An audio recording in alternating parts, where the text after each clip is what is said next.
Hello students, Navodaya foundation ಅರ್ಪಿಸುವ April 5 ಮತ್ತು 6ರ ಕನ್ನಡದಲ್ಲಿ ದಿ ಹಿಂದ್ ಸುದ್ದಿ ವಿಶ್ಲೇಷಣೆಗೆ ತಮಗೆಲ್ಲರಿಗೂ ಸ್ವಾಗತ. ಏಪ್ರಿಲ್ 1 ಮತ್ತು 2ರ ಸುದ್ದಿ ವಿಶ್ಲೇಷಣೆಯ ಸಂಚಿಕೆಯಲ್ಲಿ ಒಂದು ಪ್ರಶ್ನೆಯನ್ನು ನಾನು ಕೇಳಿದ್ದೆ. ನೇಪಾಳ್ಗೆ ಸುತ್ತುವರೆದಿರ್ತಕ್ಕಂಥ ಭಾರತದ ರಾಜ್ಯಗಳು ಯಾವುವು ಅನ್ನುವಂಥದ್ದನ್ನ. ಇದಕ್ಕೆ ಸರಿಯಾದ ಉತ್ತರ ಉತ್ತರಾಖಂಡ್, ಯುಪಿ, ಬಿಹಾರ್, ವೆಸ್ಟ್ ಬೆಂಗಾಲ್ ಮತ್ತು ಸಿಕ್ಕಿಂ ಅನ್ನುವಂಥದ್ದು. ಈ ಸರಿಯಾದ ಉತ್ತರವನ್ನ ಕಮೆಂಟ್ ಸೆಕ್ಷನ್ ಅಲ್ಲಿ ಮಾಧುರಿ ಅವರು ನೀಡಿದ್ದಾರೆ. ಹಾಗಾಗಿ ಮಾಧುರಿ ಅವರಿಗೆ ಅಭಿನಂದನೆಗಳು. ಸಂಚಿಕೆಯ ಮೊದಲ article, IPCC report may spell death knell for coal based units ಅನ್ನುವಂಥದ್ದು. Intergovernmental panel for climate change, united ನೇಷನ್ನಿನ ಒಂದು ಭಾಗವಾಗಿರ್ತಕ್ಕಂಥ united nations intergovernmental panel on climate ಚೇಂಜ್ನವರು ತಮ್ಮ 6ನೇ ಅಸೆಸ್ಮೆಂಟ್ ರಿಪೋರ್ಟಿನ 3ನೇ ಭಾಗವನ್ನ ಈಗ ಹೊರತಂದಿರ್ತಕ್ಕಂಥದ್ದು. ಈ ಭಾಗದಲ್ಲಿರ್ತಕ್ಕಂಥ ಈ ರಿಪೋರ್ಟಿನ ಕೆಲವು ಅಂಶಗಳಿಂದ ಕೋಲ್ ಬೇಸ್ಡ್ ಯೂನಿಟ್ಸ್ ಇವತ್ತು ಮುಚ್ಚಬೇಕಾದಂತ ಪರಿಸ್ಥಿತಿ ಬಂದಿದೆ ಅನ್ನುವಂಥದ್ದನ್ನ ಆರ್ಟಿಕಲ್ ನಮಗೆ ತಿಳಿಸ್ತಾ ಇರ್ತಕ್ಕಂಥದ್ದು. ಇದನ್ನ ಸಾಮಾನ್ಯ ಅಧ್ಯಯನ ಪತ್ರಿಕೆ 3ರ ಅಡಿಯಲ್ಲಿ, ಕನ್ಸರ್ವೇಷನ್ ಅನ್ನುವಂಥ ಪಠ್ಯಕ್ರಮದ ಅಡಿಯಲ್ಲಿ, ಹಾಗೇನೆ ಎನ್ವಿರಾನ್ಮೆಂಟ್ ಪೊಲ್ಯೂಷನ್ ಅಂಡ್ ಡಿಗ್ರೇಡೇಷನ್ ಅನ್ನುವಂಥ ಪಠ್ಯಕ್ರಮದ ಅಡಿಯಲ್ಲಿ ಓದ್ಕೊಳ್ಬಹುದಾಗತ್ತೆ. ಹಾಗೇನೆ ಈ ಒಂದು ಐಪಿಸಿಸಿ ರಿಪೋರ್ಟ್ಗೆ ಕುರಿತಂತೆ ಇನ್ನೂ ಹಲವಾರು ಆರ್ಟಿಕಲ್ಸ್ ಗಳನ್ನ ಆ 2 ದಿನದ ಪೇಪರ್ಸ್ ಗಳಲ್ಲಿ ನಾವು ಕಂಡಿದ್ವಿ. ಎನರ್ಜಿ ಸೆಕ್ಟರ್ ಅನ್ನುವಂಥದ್ದು ಮೇಜರ್ ರಿವ್ಯಾಂಪ್ ಮಾಡಬೇಕಾದಂತ ಅವಶ್ಯಕತೆ ಇದೆ ಅನ್ನುವಂಥದ್ದನ್ನ ಕೂಡ ಈ ಐಪಿಸಿಸಿ ರಿಪೋರ್ಟ್ ತಿಳಿಸ್ತಾ ಇದೆ. ಹಾಗೆ ಐಪಿಸಿಸಿ ರಿಪೋರ್ಟ್ ಅನ್ನುವಂಥದ್ದು ಭಾರತ ಕ್ಲೈಮೇಟ್ ಫಿನಾನ್ಸ್ ನಲ್ಲಿ ಯಾವ ರೀತಿ ಪೊಸಿಷನ್ ಅನ್ನ ಹೊಂದಿದೆ ಅನ್ನುವಂತೆ ಭಾರತದ ಪೊಸಿಷನ್ ಅನ್ನ ಎಂಡೋರ್ಸ್ ಮಾಡುವಂತೆ ಇದೆ ಅಂತ ಹೇಳಿ ಕೂಡ ಭೂಪೇಂದರ್ ಅವರು ಇಲ್ಲಿ ತಿಳಿಸ್ತಾ ಇರ್ತಕ್ಕಂಥದ್ದು. ಭೂಪೇಂದ್ರ ಯಾದವ್ ಅವರ ಈ ಒಂದು ಹೇಳಿಕೆಯನ್ನ ಕೂಡ ನಾವಿಲ್ಲಿ ಕಾಣಬಹುದು. ಈ ರೀತಿ ಬೇರೆ ಬೇರೆ ಆರ್ಟಿಕಲ್ಸ್ ಗಳು ಈ ರಿಪೋರ್ಟ್ ನ ಬಗ್ಗೆ ಕವರ್ ಆಗಿರುವಂತಹ ಹಿನ್ನೆಲೆಯಲ್ಲಿ ಈ ರಿಪೋರ್ಟ್ ಅನ್ನ ನಾವು ಡೀಟೇಲ್ ಆಗಿ ತಿಳ್ಕೊಳ್ತಾ ಹೋಗೋಣ. ಇಲ್ಲಿ ಯುನೈಟೆಡ್ ನೇಷನ್ನಿನ intergovernmental panel on climate change IPCC ಅನ್ನುವಂಥದ್ದು ತನ್ನ 6ನೇ ಅಸೆಸ್ಮೆಂಟ್ ರಿಪೋರ್ಟ್ ಅನ್ನ ಹೊರತಂದಿದೆ. ಇದರ 3ನೇ ಭಾಗವಾಗಿ ಈ ರಿಪೋರ್ಟ್ ಬಂದಿರತಕ್ಕಂಥದ್ದು. ಇದರ ಮೊದಲ ಭಾಗವನ್ನ 2021ರಲ್ಲೇ ಪಬ್ಲಿಷ್ ಮಾಡಲಾಗಿತ್ತು. 2ನೇ ಭಾಗವನ್ನ 2022ರಲ್ಲಿ ಮಾರ್ಚ್ ನಲ್ಲಿ ಪಬ್ಲಿಷ್ ಮಾಡಲಾಗಿತ್ತು. ಈಗ 2022ರ ಏಪ್ರಿಲ್ ನಲ್ಲಿ 3ನೇ ಭಾಗ ಅನ್ನುವಂಥದ್ದು ಹೊರಬಂದಿದೆ. 2ನೇ ಭಾಗದಲ್ಲಿ ಮುಖ್ಯವಾಗಿ ಕ್ಲೈಮೇಟ್ ಚೇಂಜ್ ಇಂಪ್ಯಾಕ್ಟ್, ಅದರ ರಿಸ್ಕ್ ಅಂಡ್ ವಲ್ನರಬಿಲಿಟೀಸ್ ನ ಬಗ್ಗೆ ಮತ್ತು ಅಡಾಪ್ಷನ್ಸ್ ಆಪ್ಷನ್ಸ್ ಗಳ ಬಗ್ಗೆ ಮಾತನಾಡಲಾಗಿತ್ತು. ಇನ್ನು ಈ 6ನೇ ಅಸೆಸ್ಮೆಂಟ್ ರಿಪೋರ್ಟಿನ 3ನೇ ಭಾಗವನ್ನ ಈಗೇನು ಬಿಡುಗಡೆ ಮಾಡಲಾಗಿದೆ, ಇದರ ಮುಖ್ಯವಾದಂತ ಫೈಂಡಿಂಗ್ಸ್ ಗಳು ಏನು ಅನ್ನುವಂಥದ್ದನ್ನ ನಾವು ತಿಳ್ಕೊಳ್ತಾ ಹೋಗೋಣ. ಗ್ರೀನ್ ಹೌಸ್ ಗ್ಯಾಸ್ ಎಮಿಷನ್ಸ್ ಗಳ ಬಗ್ಗೆ ಇಲ್ಲಿ ಮಾತನಾಡಲಾಗಿದೆ. 2019ರಲ್ಲಿ global net anthropogenic greenhouse gases emissions ಅನ್ನುವಂಥದ್ದು 59 gigatons of carbon dioxide ಗೆ ಈಕ್ವಲ್ ಆಗುವಂತೆ ಇದ್ದಂಥದ್ದು. ಅಂದ್ರೆ ಆಂಥ್ರೋಪೋಜೆನಿಕ್ ಗ್ರೀನ್ ಹೌಸ್ ಗ್ಯಾಸ್ ಅಂತ ಅಂದಾಗ ಮಾನವ ನಿರ್ಮಿತವಾದಂತಹ ಗ್ರೀನ್ ಹೌಸ್ ಗ್ಯಾಸಸ್ಗಳು, ಮಾನವನ ಕಾರ್ಯಗಳಿಂದ ಬರುವಂತಹ ಗ್ರೀನ್ ಹೌಸ್ ಗ್ಯಾಸಸ್ಸಿನ ಎಮಿಷನ್ಸ್ ಅನ್ನುವಂಥದ್ದು 2019ರಲ್ಲಿ 59 ಗಿಗಾ ಟನ್ಸ್ ಗಳಷ್ಟು ಇತ್ತು, ಕಾರ್ಬನ್ ಡೈಆಕ್ಸೈಡ್ ಗೆ ಈಕ್ವಲೆಂಟ್ ಆಗುವಷ್ಟು. ಆದ್ರೆ 1990ಕ್ಕೆ ಹೋಲಿಕೆ ಮಾಡಿದಾಗ ಇದು 54% ಏರಿಕೆಯನ್ನ ಕಂಡಿರ್ತಕ್ಕಂಥದ್ದು. ಅಂದ್ರೆ ಇಷ್ಟು ಹೆಚ್ಚಿನ ಗ್ರೀನ್ ಹೌಸ್ ಗ್ಯಾಸಸ್ ಎಮಿಷನ್ಸ್ ಅನ್ನುವಂಥದ್ದು ಆಗ್ತಾ ಇದೆ ಅನ್ನುವಂಥದ್ದನ್ನ ನಾವಿಲ್ಲಿ ಕಾಣ್ಬೋದಾಗತ್ತೆ. ಇನ್ನ ನೆಟ್ ಎಮಿಷನ್ಸ್ ಗಳ ವಿಚಾರಕ್ಕೆ ಬಂದ್ರೆ, ನೆಟ್ ಎಮಿಷನ್ಸ್ ಅಂದ್ರೆ ಏನು ಅನ್ನುವಂಥದ್ದನ್ನ ಮೊದಲಿಗೆ ತಿಳ್ಕೊಳ್ಳೋಣ. ನೆಟ್ ಎಮಿಷನ್ಸ್ ಅಂತ ಅಂದ್ರೆ ಎಮಿಷನ್ಸ್ ಗಳು ಏನು ಅಕೌಂಟ್ ಆಗುತ್ತೆ, ಅದರಲ್ಲಿ ಈಗಾಗಲೇ ಎಮಿಷನ್ಸ್ ಗಳು ನಮ್ಮ ವರ್ಲ್ಡಿನ ಫಾರೆಸ್ಟ್ ಮತ್ತು ಓಷನ್ಸ್ ಗಳಿಂದ ಏನು ಸೋಕ್ ಆಗುತ್ತೆ, ಅಂದ್ರೆ ಬರುವಂತ ಎಮಿಷನ್ಸ್ ಗಳಲ್ಲಿ ಎಷ್ಟೆಲ್ಲ ಫಾರೆಸ್ಟ್ ಮತ್ತು ಓಷನ್ಸ್ ಗಳಲ್ಲಿ ಸೋಕ್ ಆಗಿ ನಂತರದಲ್ಲಿ ಉಳ್ಕೊಳ್ಳುವಂತ ಎಮಿಷನ್ಸ್ ಏನಿರುತ್ತೆ, ಇದನ್ನ ನೆಟ್ ಎಮಿಷನ್ಸ್ ಅಂತ ಹೇಳಿ ಕರೆಯುವಂಥದ್ದು.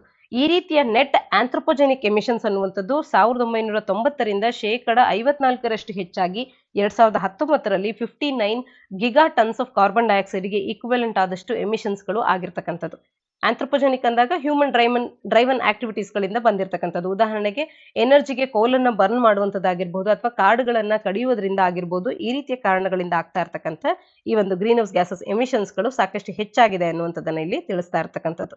ಇನ್ನ ಲೀಸ್ಟ್ ಡೆವಲಪ್ಡ್ ಕಂಟ್ರೀಸ್ ಗಳಲ್ಲಿ ಆಗುವಂತ ಎಮಿಷನ್ಸ್ ಗಳ ಬಗ್ಗೆ ಮಾತನಾಡೋದಾದ್ರೆ, ಕಾರ್ಬನ್ ಇನ್ಇಕ್ವಾಲಿಟಿ ಅನ್ನುವಂಥದ್ದು ಇವತ್ತೂ ಕೂಡ ಹೆಚ್ಚಿನದಾಗಿ ಕಾಣ್ತಾ ಇದೆ. ಅಭಿವೃದ್ಧಿಶೀಲ ಮತ್ತು ಅಭಿವೃದ್ಧಿ ಹೊಂದುತ್ತಿರ್ತಕ್ಕಂಥ ರಾಷ್ಟ್ರಗಳಾಗಿರ್ಬೋದು, ಇಂಥ ರಾಷ್ಟ್ರಗಳಿಗೆ ಹೋಲಿಸಿದಾಗ ಲೀಸ್ಟ್ ಡೆವಲಪ್ಡ್ ಕಂಟ್ರೀಸ್ ಗಳು ಸಾಕಷ್ಟು ಕಡಿಮೆ ಎಮಿಷನ್ ಅನ್ನ ಕಾರ್ಬನ್ ನಲ್ಲಿ ಮಾಡ್ತಾ ಇರ್ತಕ್ಕಂಥದ್ದು. 2019ರಲ್ಲಿ ಜಾಗತಿಕ ಎಮಿಷನ್ಸ್ ಗಳನ್ನ ಕಂಡಾಗ ಲೀಸ್ಟ್ ಡೆವಲಪ್ಡ್ ಕಂಟ್ರೀಸ್ ಗಳು ಕೇವಲ 3.3ರಷ್ಟು ಮಾತ್ರವೇ ಎಮಿಷನ್ಸ್ ಅನ್ನ ಮಾಡಿದೆ. ಅಂದ್ರೆ ಕಾರ್ಬನ್ ಇನ್ಇಕ್ವಾಲಿಟಿಯನ್ನ ನಾವು ಎಮಿಷನ್ಸ್ ಗಳಲ್ಲಿ ಕಾಣಬಹುದಾಗುತ್ತೆ. ಆವರೇಜ್ ಪರ್ ಕ್ಯಾಪಿಟಾ ಎಮಿಷನ್ಸ್ ಅನ್ನುವಂಥದ್ದು ಕೇವಲ 1.7 ಟನ್ಸ್ ನಷ್ಟು ಇದೆ ಲೀಸ್ಟ್ ಡೆವಲಪ್ಡ್ ಕಂಟ್ರೀಸ್ ಗಳಲ್ಲಿ. ಆದ್ರೆ ಗ್ಲೋಬಲ್ ಆವರೇಜ್ ಬಂದು 6.9 tons of carbon dioxide equivalent ನಷ್ಟು ಆಗಿರ್ತಕ್ಕಂಥದ್ದು. ಅಂದ್ರೆ ಡೆವಲಪ್ಡ್ ಮತ್ತು ಡೆವಲಪಿಂಗ್ ಕಂಟ್ರೀಸ್ಗಳಲ್ಲೇ ಹೆಚ್ಚಿನದಾದಂತಹ ಕಾರ್ಬನ್ ಡೈಆಕ್ಸೈಡ್ ಎಮಿಷನ್ ಆಗ್ತಾ ಇದೆ ಅಥವಾ ಒಟ್ಟಾರೆ ಎಮಿಷನ್ಸ್ಗಳು ಹೆಚ್ಚಾಗುತ್ತೆ ಅನ್ನುವಂಥದ್ದು ನಮಗೆ ತಿಳಿದಿರಬೇಕಾಗತ್ತೆ. Globally 41% of the world population ಅನ್ನುವಂಥದ್ದು less than 3 tons carbon dioxide per ಕ್ಯಾಪಿಟಾವನ್ನ ಎಮಿಟ್ ಮಾಡುವಂತ ಕಂಟ್ರೀಸ್ಗಳಲ್ಲಿ ಇದ್ದಾರೆ. ಅಂದ್ರೆ ಇನ್ನುಳಿದ 59% ಜನಸಂಖ್ಯೆ ಸಾಕಷ್ಟು ಹೆಚ್ಚಿನ ಕಾರ್ಬನ್ ಡೈಆಕ್ಸೈಡ್ ಅನ್ನ ಎಮಿಟ್ ಮಾಡ್ತಾ ಇದೆ ಅನ್ನುವಂಥದ್ದು. ಇನ್ನು ಪ್ಯಾರಿಸ್ ಅಗ್ರಿಮೆಂಟ್ಗೆ ಎಲ್ಲ ರಾಷ್ಟ್ರಗಳು ಕೂಡ ತಮ್ಮದೇ ಆದಂತ ಪ್ಲೆಡ್ಜ್ ಅನ್ನ ನೀಡಿರ್ತಕ್ಕಂಥದ್ದು. ಆದ್ರೆ ಅದು ಇವತ್ತು ಯಾವ ಪರಿಸ್ಥಿತಿಯಲ್ಲಿದೆ ಅಂತ ನೋಡೋದಾದ್ರೆ, ಅದಕ್ಕೆ ಅಂತ ಹೇಳಿ ನ್ಯಾಷನಲಿ ಡಿಟರ್ಮೈನ್ಡ್ ಕಾಂಟ್ರಿಬ್ಯೂಷನ್ಸ್ ಗಳನ್ನ ಕೂಡ ರಾಷ್ಟ್ರಗಳು ನೀಡಿದಂಥದ್ದು. ಈ ನ್ಯಾಷನಲಿ ಡಿಟರ್ಮೈನ್ಡ್ ಕಾಂಟ್ರಿಬ್ಯೂಷನ್ಸ್ ಗಳನ್ನ ಅನೌನ್ಸ್ ಮಾಡಿದಂಥದನ್ನ 2021 ಅಕ್ಟೋಬರ್ನವರೆಗೂ ಕೂಡ ನಾವು ಆಡಪ್ ಮಾಡಿದಾಗ ಐಪಿಸಿಸಿ ತಿಳಿಸೋದೇನು ಅಂತ ಅಂದ್ರೆ 1.5 ಡಿಗ್ರಿ ಸೆಲ್ಸಿಯಸ್ನಷ್ಟು 2100 ಹೊತ್ತಿಗೆ ಪ್ರೀ ಇಂಡಸ್ಟ್ರಿಯಲ್ ಲೆವೆಲ್ಸ್ಗಿಂತಲೂ ಕೂಡ ಇಷ್ಟು ಮಾತ್ರವೇ ಟೆಂಪರೇಚರ್ ಅನ್ನುವಂಥದ್ದು ಹೆಚ್ಚಾಗುವಂತೆ ನಾವು ಅದನ್ನ ಕಂಟೈನ್ ಮಾಡಬೇಕು ಅಂತ ಹೇಳಿ ಏನು ಗುರಿಯನ್ನ ಇಟ್ಕೊಂಡಿದ್ರು, ಈಗಾಗಲೇ ಈ ಒಂದು ಸೆಂಚುರಿಯಲ್ಲಿ ಇದಕ್ಕಿಂತಲೂ ಹೆಚ್ಚಿನ ಡಿಗ್ರಿಯಷ್ಟು ಎಕ್ಸೀಡ್ ಆಗೋದು ಖಂಡಿತ ಹೌದು ಅನ್ನುವಂಥದ್ದನ್ನ ಈ ಒಂದು NDCsಗಳು ನೀಡಿರುವಂಥದ್ದನ್ನ ನಾವು ನೋಡಿದಾಗ ನಮಗೆ ತಿಳಿದು ಬರ್ತಾ ಇದೆ. ಅಂದ್ರೆ ಪ್ಯಾರಿಸ್ ಅಗ್ರಿಮೆಂಟಿನ ಮ್ಯಾಂಡೇಟ್ ಅನ್ನ ನಾವು ತಲುಪೋದು ಬಹಳನೇ ಕಷ್ಟ ಸಾಧ್ಯ ಅನ್ನುವಂಥದ್ದು. ಕರೆಂಟ್ ಪ್ಲೆಡ್ಜಸ್ ಗಳನ್ನ ಪ್ಯಾರಿಸ್ ಅಗ್ರಿಮೆಂಟ್ಗೆ ಸಹಿ ಹಾಕಿರ್ತಕ್ಕಂಥ ರಾಷ್ಟ್ರಗಳು ಏನು ಮಾಡಿವೆ, ಇವುಗಳನ್ನೇ ನ್ಯಾಷನಲಿ ಡಿಟರ್ಮೈನ್ಡ್ ಕಾಂಟ್ರಿಬ್ಯೂಷನ್ಸ್ ಅಂತ ಹೇಳಿ ಆ ರಾಷ್ಟ್ರಗಳು ನೀಡಿರ್ತಕ್ಕಂಥದ್ದು.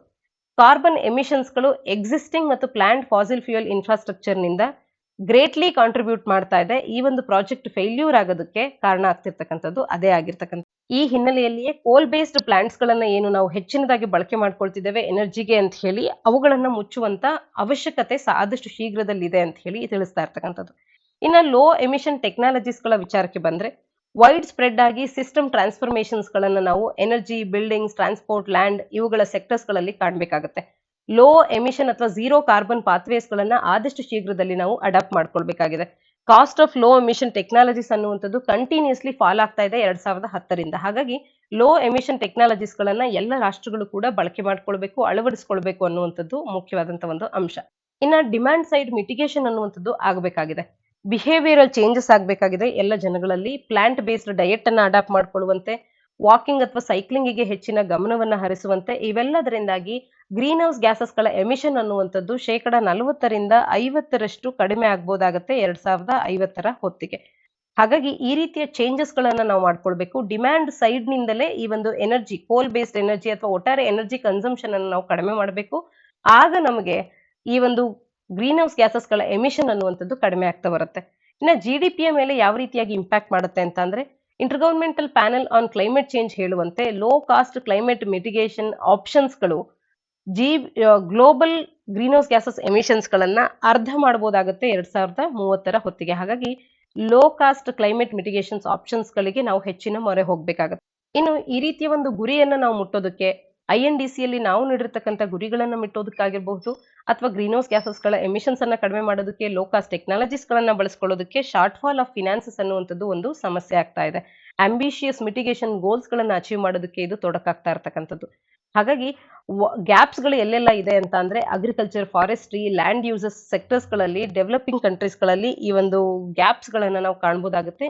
ಮಿಟಿಗೇಷನ್ ಗೋಲ್ ಅನ್ನ ನಾವು ಅಚೀವ್ ಮಾಡಲೇಬೇಕು ಅಂತ ಅಂದ್ರೆ ಗ್ಲೋಬಲ್ ಫಿನಾನ್ಷಿಯಲ್ ಸಿಸ್ಟಮ್ ಅನ್ನುವಂಥದ್ದು ಲಾರ್ಜ್ ಎನಫ್ ಆಗಿದೆ.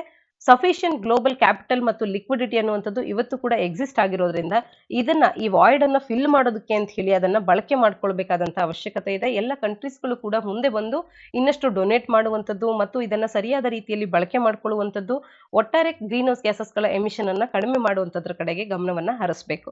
ಆರ್ಟಿಕಲ್ ನ ಹಿನ್ನೆಲೆಯಲ್ಲಿ ಈ IPCC ಅಂದ್ರೆ ಏನು ಅನ್ನುವಂಥದ್ದನ್ನ ನಾವು ಮೊದಲಿಗೆ ತಿಳ್ಕೊಳ್ತಾ ಹೋಗೋಣ.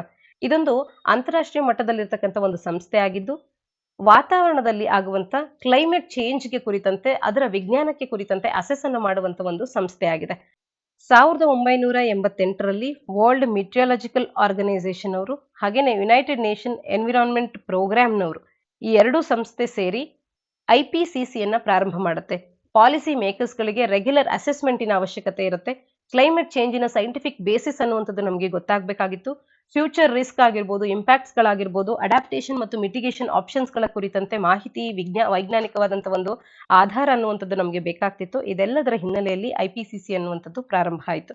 IPCCಯ ಅಸೆಸ್ಮೆಂಟ್ಸ್ ಗಳು ಗವರ್ಮೆಂಟ್ ಗೆ ತನ್ನದೇ ಆದಂತಹ ಪಾಲಿಸೀಸ್ ಗಳನ್ನ ಕ್ರಿಯೇಟ್ ಮಾಡುವಾಗ, ಡೆವಲಪ್ ಮಾಡುವಾಗ ಒಂದು ಸೈಂಟಿಫಿಕ್ ಬೇಸಿಸ್ ಅನ್ನ ಈ ವಿಚಾರದಲ್ಲಿ ನೀಡ್ತಾ ಹೋಗುತ್ತೆ. ಅಸೆಸ್ಮೆಂಟ್ ರಿಪೋರ್ಟ್ ಆಫ್ IPCC ಅಂದ್ರೆ ಏನು ಅಂತ ಅಂದ್ರೆ ಇದನ್ನ ಮೊದಲ ಬಾರಿಗೆ 1990ರಲ್ಲಿ ಹೊರತಂದಂತದ್ದು. ಇದು ಸ್ಟೇಟ್ ಆಫ್ ಅರ್ತ್ಸ್ ಕ್ಲೈಮೇಟ್ ಯಾವ ರೀತಿ ಇದೆ ಅಂತ ಹೇಳಿ ಒಂದು ಕಾಂಪ್ರಹೆನ್ಸಿವ್ ಎವಲ್ಯೂಷನ್ ಅನ್ನ ಇದು ನೀಡ್ತಾ ಹೋಗುತ್ತೆ. ಕಳೆದ ಅಷ್ಟು ವರ್ಷಗಳಿಂದ ಇವತ್ತಿಗೆ ಆಲ್ರೆಡಿ 6ನೇ ಅಸೆಸ್ಮೆಂಟ್ ರಿಪೋರ್ಟ್ ಅನ್ನ ನೀಡ್ತಾ ಇರ್ತಕ್ಕಂಥದ್ದು. ಅದರ 3ನೇ ಭಾಗವನ್ನ ಈಗ ಹೊರಬಂದಿದೆ ಅಂತ ಹೇಳಿ ಅದರ ಹಿನ್ನೆಲೆಯಲ್ಲಿ ನಾವಿಲ್ಲಿ ಡಿಸ್ಕಸ್ ಮಾಡ್ತಾ ಇರ್ತಕ್ಕಂಥದ್ದು. 1990ರ ನಂತರದಲ್ಲಿ 95, 2001, 2007 ಮತ್ತು 2015ರಲ್ಲಿ ಈ IPCC ಅಸೆಸ್ಮೆಂಟ್ ರಿಪೋರ್ಟ್ಸ್ ಗಳನ್ನ ನಾವು ಕಾಣಬಹುದಾಗಿತ್ತು. ಇವುಗಳು ಯಾವ ರೀತಿಯಾಗಿ ಜಗತ್ತು ಕ್ಲೈಮೇಟ್ ಚೇಂಜ್ಗೆ ರೆಸ್ಪಾನ್ಸನ್ಸ್ ನೀಡ್ತಾ ಇದೆ ಅನ್ನುವಂತ ಬೇಸಿಸ್ ನ ಆಧಾರದ ಮೇಲೆ ಈ ರಿಪೋರ್ಟ್ಸ್ ಗಳನ್ನ ಪ್ರೊಡ್ಯೂಸ್ ಮಾಡಲಾಗುತ್ತೆ. ಈ ಎಲ್ಲ ನೆಗೋಷಿಯೇಷನ್ಸ್ ಗಳಲ್ಲಿ ಪ್ಯಾರಿಸ್ ಅಗ್ರಿಮೆಂಟ್ ಮತ್ತು ಕ್ಯೋಟೋ ಪ್ರೋಟೋಕಾಲ್ ಏನಿದೆ ಇವುಗಳನ್ನ ನಾವು ಅಚೀವ್ ಮಾಡೋದ್ರ ಕಡೆ ಗಮನವನ್ನ ಹರಿಸಬೇಕು. 5th ಅಸೆಸ್ಮೆಂಟ್ ರಿಪೋರ್ಟ್ ಅನ್ನುವಂಥದ್ದು ಕೂಡ ಪ್ಯಾರಿಸ್ ಅಗ್ರಿಮೆಂಟಿನ ಒಂದು ಬೇಸಿಸ್ ನ ಮೇಲೆ ಮಾಡಿದಂಥದ್ದು.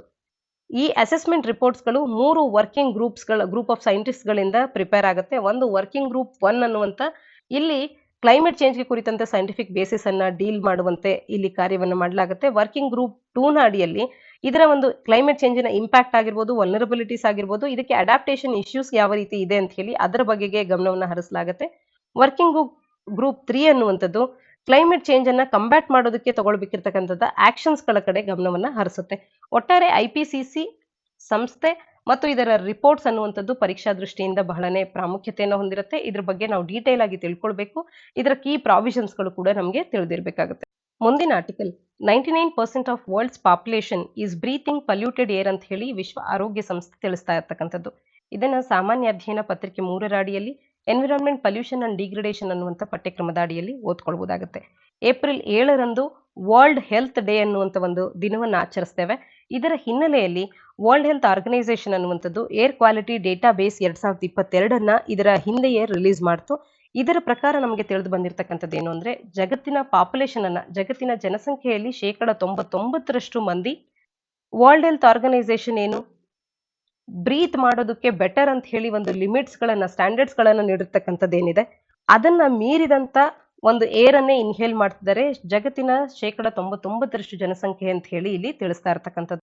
ವಿಶ್ವ ಆರೋಗ್ಯ ಸಂಸ್ಥೆಯು ಇದೇ ಮೊದಲ ಬಾರಿಗೆ ನೈಟ್ರೋಜನ್ ಡೈಆಕ್ಸೈಡ್ ನ ಆನ್ಯುಯಲ್ ಮೀನ್ ಕಾನ್ಸಂಟ್ರೇಷನ್ಸ್ ಗಳ ಆಧಾರದ ಮೇಲೆ ಗ್ರೌಂಡ್ ಮೆಜರ್ಮೆಂಟ್, ಇದರ ಒಂದು ಗ್ರೌಂಡ್ ಮೆಜರ್ಮೆಂಟ್ಸ್ ಗಳನ್ನ ತಗೊಂಡಿರ್ತಕ್ಕಂಥದ್ದು. ಅದರ ಮುಖಾಂತರವಾಗಿ ಈ ಏರ್ ಕ್ವಾಲಿಟಿ ಡೇಟಾಬೇಸ್ ಅನ್ನ ಇಲ್ಲಿ ನೋಡ್ತಾ ಇರ್ತಕ್ಕಂಥದ್ದು.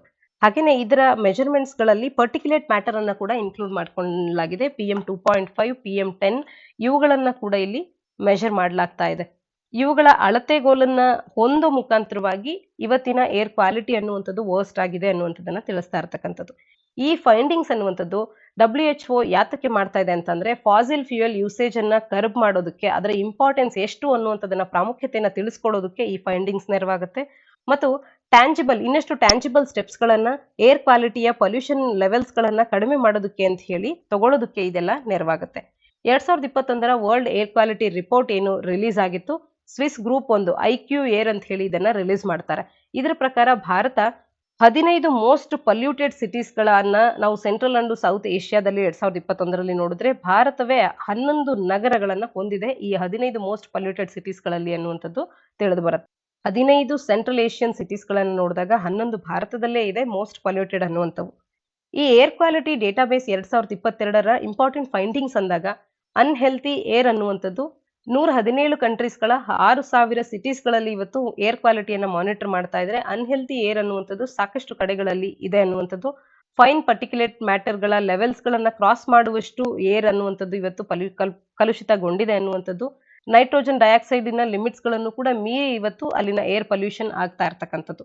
ಇದೆಲ್ಲವೂ ಕೂಡ ಹೈಯೆಸ್ಟ್ ಎಕ್ಸ್ಪೋಜರ್ ಅನ್ನ ಮಿಡಲ್ ಇನ್ಕಮ್ ಕಂಟ್ರೀಸ್ಗಳು ಮತ್ತು ಲೋ ಇನ್ಕಮ್ ಕಂಟ್ರೀಸ್ಗಳು ಸಫರ್ ಮಾಡುವಂತೆ ಮಾಡ್ತಾ ಇದೆ ಅನ್ನುವಂಥದ್ದು. ಇನ್ನ ಇನ್ಕ್ರೀಸ್ಡ್ ಕಲೆಕ್ಷನ್ ಆಫ್ ಡೇಟಾವನ್ನ ಕಾಣಬಹುದಾಗಿದೆ. 2000ಕ್ಕೂ ಹೆಚ್ಚು ಸಿಟೀಸ್ಗಳ ಮತ್ತು ಹ್ಯೂಮನ್ ಸೆಟಲ್ಮೆಂಟ್ಸ್ಗಳ ಡೇಟಾವನ್ನ ಇವತ್ತು ಕಲೆಕ್ಟ್ ಮಾಡಿಕೊಂಡು ಈ ಒಂದು ಏರ್ ಕ್ವಾಲಿಟಿ ಡೇಟಾಬೇಸ್ ಅನ್ನುವಂಥದ್ದು ತನ್ನ ರಿಪೋರ್ಟ್ ಅನ್ನ ಹೊರತಂದಿರ್ತಕ್ಕಂಥದ್ದು. ಇಂಪ್ಯಾಕ್ಟ್ ಆಫ್ ಏರ್ ಪೊಲ್ಯೂಷನ್ ಯಾವ ರೀತಿ ಇದೆ ಅಂತ ಅಂದ್ರೆ ಏರ್ ಪೊಲ್ಯೂಷನ್ ನಿಂದಾಗಿ ಇಲ್ಲಿ ಡ್ಯಾಮೇಜ್ ಹ್ಯೂಮನ್ ಬಾಡಿಗೆ ರ್ಯಾಪಿಡ್ ಆಗಿ ಆಗ್ತಾ ಇದೆ ಅನ್ನುವಂಥದ್ದು ನಮಗೆ ತಿಳಿದು ಬರ್ತಾ ಇದೆ. ಸಿಗ್ನಿಫಿಕೆಂಟ್ ಹಾರ್ಮ್ ಅನ್ನ even low levels of many air pollutants ಅನ್ನುವಂಥದ್ದು ಕಾಸ್ ಮಾಡ್ತಾ ಇರ್ತಕ್ಕಂಥದ್ದು. ಹಾಗೇನೆ ಪರ್ಟಿಕ್ಯುಲೇಟ್ ಮ್ಯಾಟರ್ 2.5 PM 2.5 ಏನಿದೆ ಇದು ನಮ್ಮ ಒಂದು ಬ್ಲಡ್ ಸ್ಟ್ರೀಮಿನ ಡೀಪ್ ಆಗಿ ಪೆನೆಟ್ರೇಟ್ ಮಾಡಬಹುದು, ಲಂಗ್ಸ್ ಗೆ ಡೀಪ್ ಆಗಿ ಪೆನೆಟ್ರೇಟ್ ಮಾಡಬಹುದು. ಇದರಿಂದಾಗಿ ಕಾರ್ಡಿಯೋವ್ಯಾಸ್ಕ್ಯುಲರ್ ಮತ್ತು ಸೆರೆಬ್ರೋವ್ಯಾಸ್ಕ್ಯುಲರ್ ಮತ್ತು ರೆಸ್ಪಿರೇಟರಿ ಇಂಪ್ಯಾಕ್ಟ್ ಸ್ಟ್ರೋಕ್ಸ್ಗಳು ಕೂಡ ಉಂಟಾಗಬಹುದು. ಒಟ್ಟಾರೆ ಮಾನವ ದೇಹಕ್ಕೆ ಇದು ಸಾಕಷ್ಟು ವ್ಯತಿರಿಕ್ತ ಪರಿಣಾಮಗಳನ್ನ ಉಂಟು ಮಾಡ್ತಾ ಇದೆ ಅನ್ನುವಂಥದ್ದು.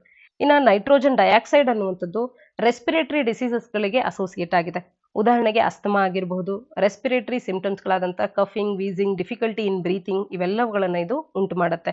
ಹಾಗೆಯೇ WHO ಏರ್ ಕ್ವಾಲಿಟಿ ಗೈಡ್ಲೈನ್ಸ್ಗಳಿಗೆ ಕಂಪ್ಲೈನ್ಸ್ ಅನ್ನ ತೋರಿಸುವಂತ ನಿಟ್ಟಿನಲ್ಲಿ ನಾವು ನೋಡಿದಾಗ 17% ಆಫ್ ದಿ ಸಿಟೀಸ್ಗಳು ಹೈ ಇನ್ಕಮ್ ಕಂಟ್ರೀಸ್ಗಳಲ್ಲೇ ಇವೆ.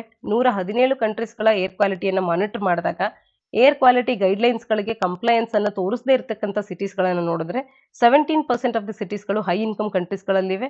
WHO ಏರ್ ಕ್ವಾಲಿಟಿ ಗೈಡ್ಲೈನ್ಸ್ಗಳನ್ನು ಇವು ಮೀರ್ತಾ ಇವೆ PM ಪಾರ್ಟಿಕ್ಯುಲೇಟ್ ಮ್ಯಾಟರ್ 2.5 ಮತ್ತು ಪಾರ್ಟಿಕ್ಯುಲೇಟ್ ಮ್ಯಾಟರ್ 10 ನ ವಿಚಾರದಲ್ಲಿ.